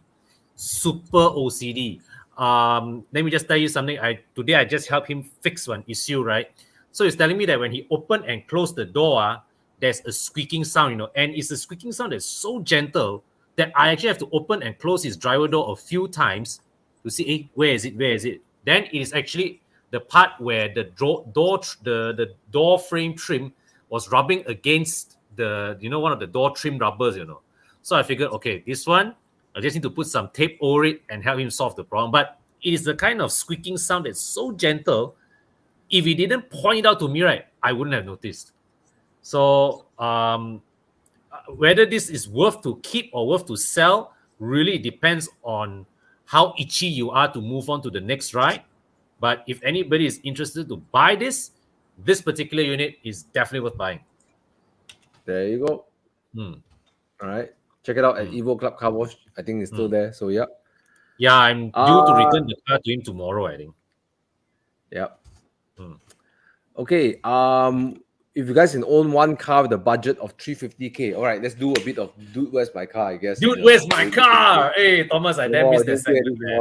Okay, daily a weekend. Okay, Thana, 350K. Can I buy a Panamera for the price? I can, isn't it? Panamera. Only car. I got kids. I got kids. No, only one car I can buy. So only one car, it'll be a Panamera or a Cayenne. Because only one car. I got kids, family. So yeah. Has to be something we can carry. Panamera, why?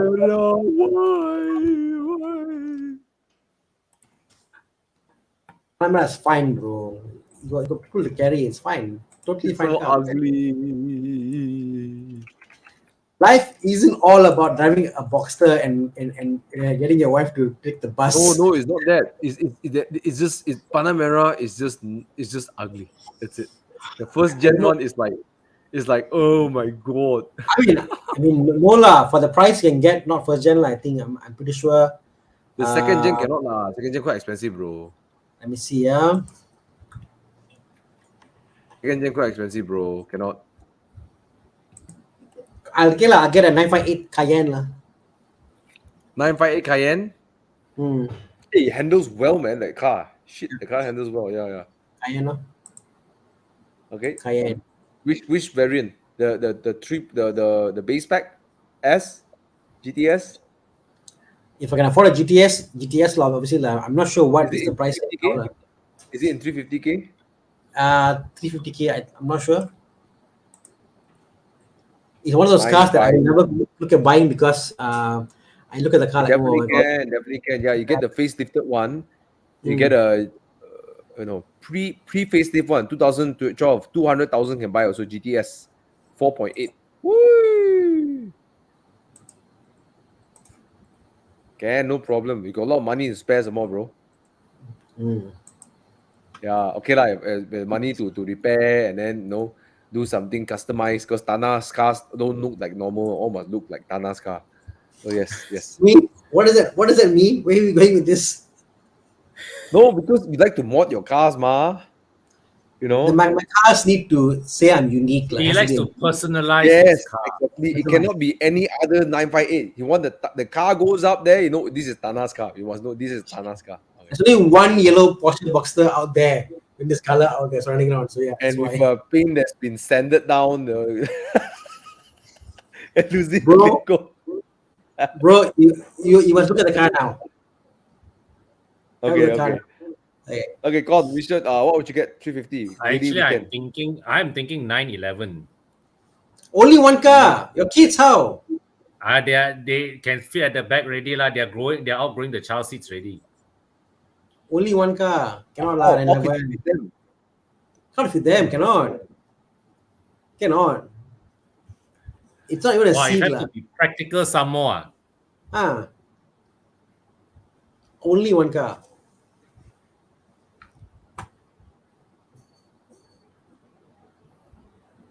Ayo, Con, so simple. M5. Ayo. Well, he said, M5 well, the only. F10 is too cheap. The F90 is too expensive. So I'm looking at M5 350. competition. The F10 M5 competition. How about top spec? Last one. There you go, I guess. Well, I'm also trying to think of an another answer than an M5 because an M5 for me is such a predictable answer, right? Ayo. But it's the right choice. That's true. It's the right That's my choice. Yeah. The And IE63. because I have two kids and my kids are actually one dog and one cat. Okay. Then I will How go about for this something one like for you? a Boxster. Yeah? I will go for a Boxster. Because I'm single and all I have is a cat and a dog. So yeah. Oh, you got a dog. Yeah, I got a little dog as well, yeah. Oh, Yeah. okay. So yep. So answer your question really along, right? Yeah. All three of us answer your question already. Okay. So let's end. But let's question over here. Oh, Jess Chong say not surprised. Saw early signs when I released a video on that. Here's the. I want to clarify that. Okay. When I put that video up, I have no intention of selling the car. It was only last Monday. It hit me that I had to sell the car because I want to KonMari my place and making space. Yeah. When I made this vlog, I have zero intention of selling it. That's the funny thing. Then when I drove the M2 competition, Con always says everyone got their soulmate car, right? You know, when I drove the M2 competition, right, I was screaming in the car, bro. I was yelling and screaming because I was having to say which is the better car is a very subjective thing because Yeah. the Megane corners like on reels. It really corners on reels. Yeah. You know, but just driving the M2 is like I have butterflies driving the car.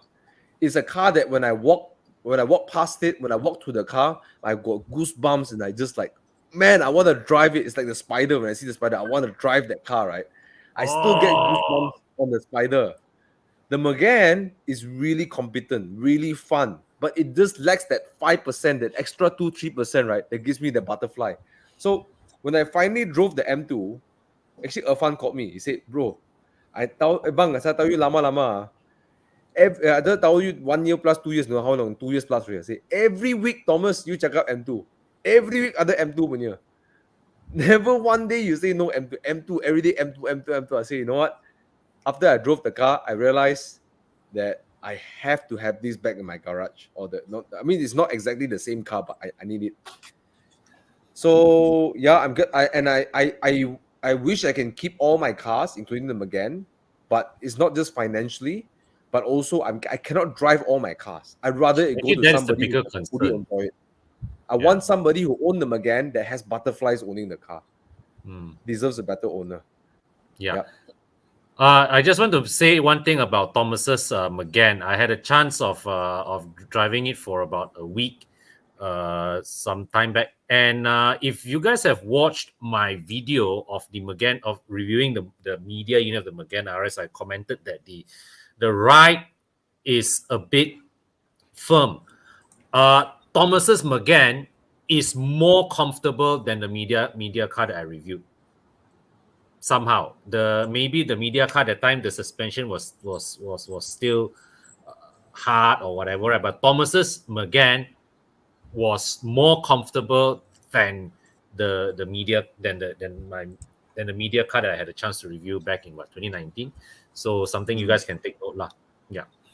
It actually it's really comfortable. I daily the car. Very, It's so very, daily. very. When I still remember how the media car was riding, I was like, wow, this car This car It looks quite, good. yeah. It looks good lah. Yeah, man.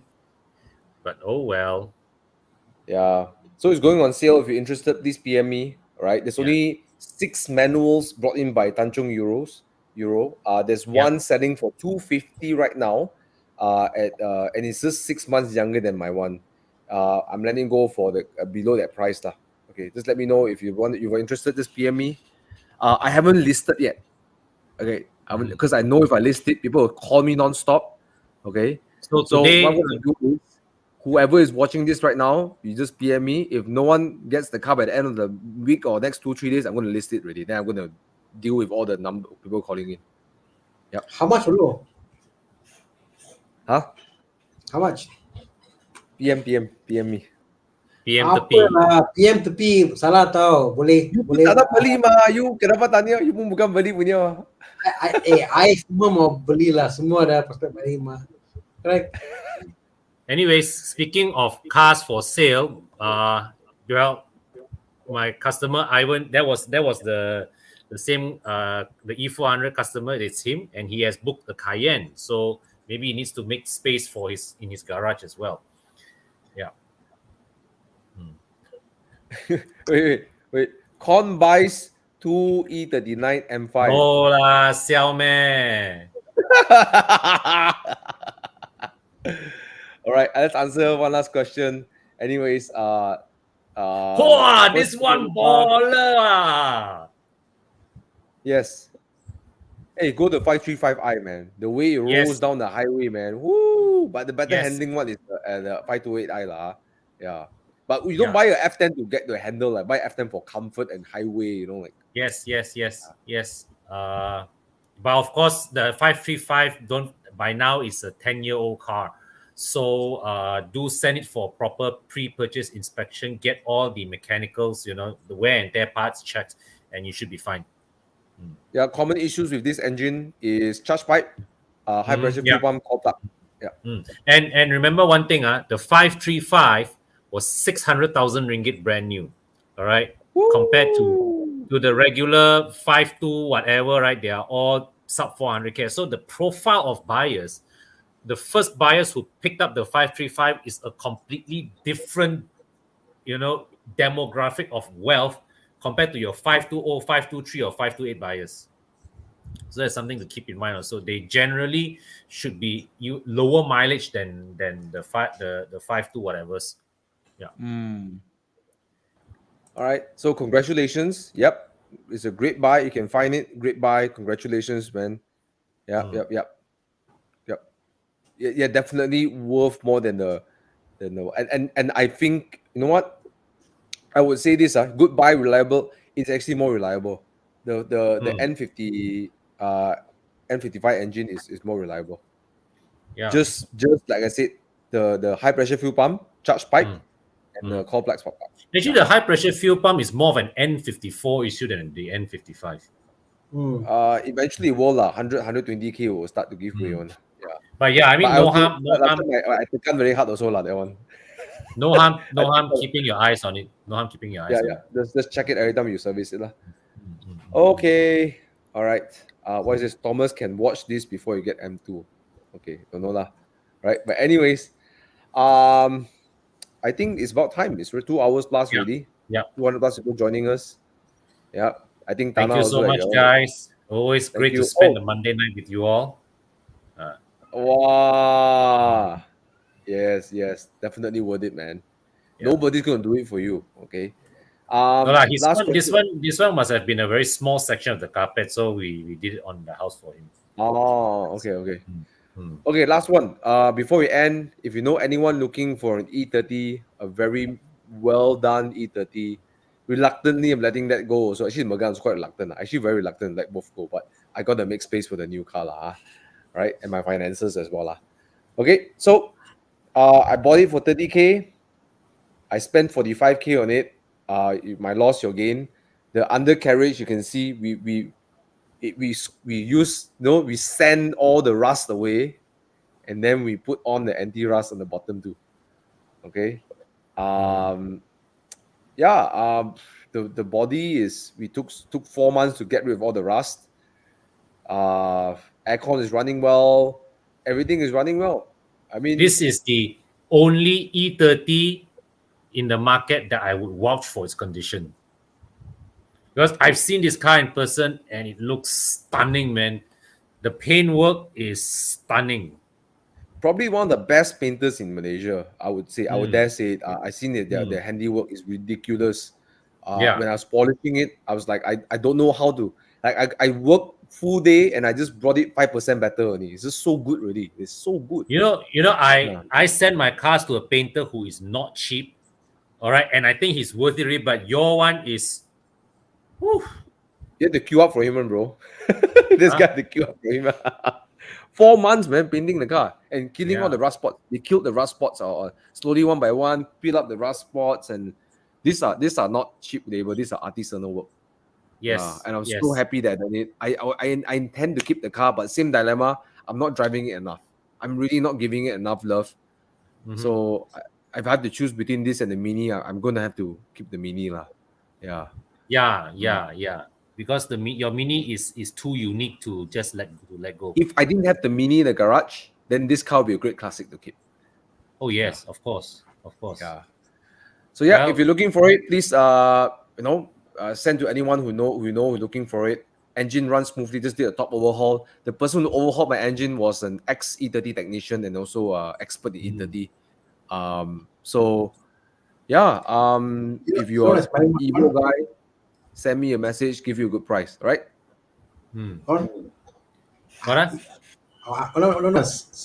Smiling about normally in the Evo club, within our group, one guy will do something, next thing you know, all will follow, So like now Thomas is like culling off his herd and taking new car. So I said who's be the next person now to sell off their cars and buy new set of cars? I was thinking about that. Well, Thana, you have more cars to let go than most of us. Yeah, infectious, man. Thomas is infectious. Yeah. Oh well. Well, we'll see. Maybe Con decides that he the two E39, we'll let go one of them. Yeah. Go on, drive both of them regularly. M5. Yeah, actually, both of them over the last 1 year managed to exceed 5,000 kilometers. Both of them needed for me to top up my pro mileage insurance. I have this policy right now. If my car goes through the year without me needing to top up from 5,000 kilometers, I will sell it. Okay. Okay, time to talk to your wife, lah. Why?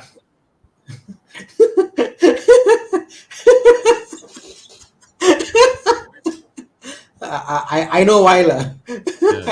I talk to your wife, lah. You must convince her to come our way.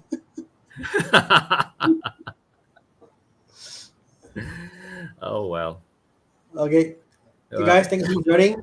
See you again. Thank you so much. We'll see you guys next week. Take care. See you guys next week. All right. All right, Jiang, send us out.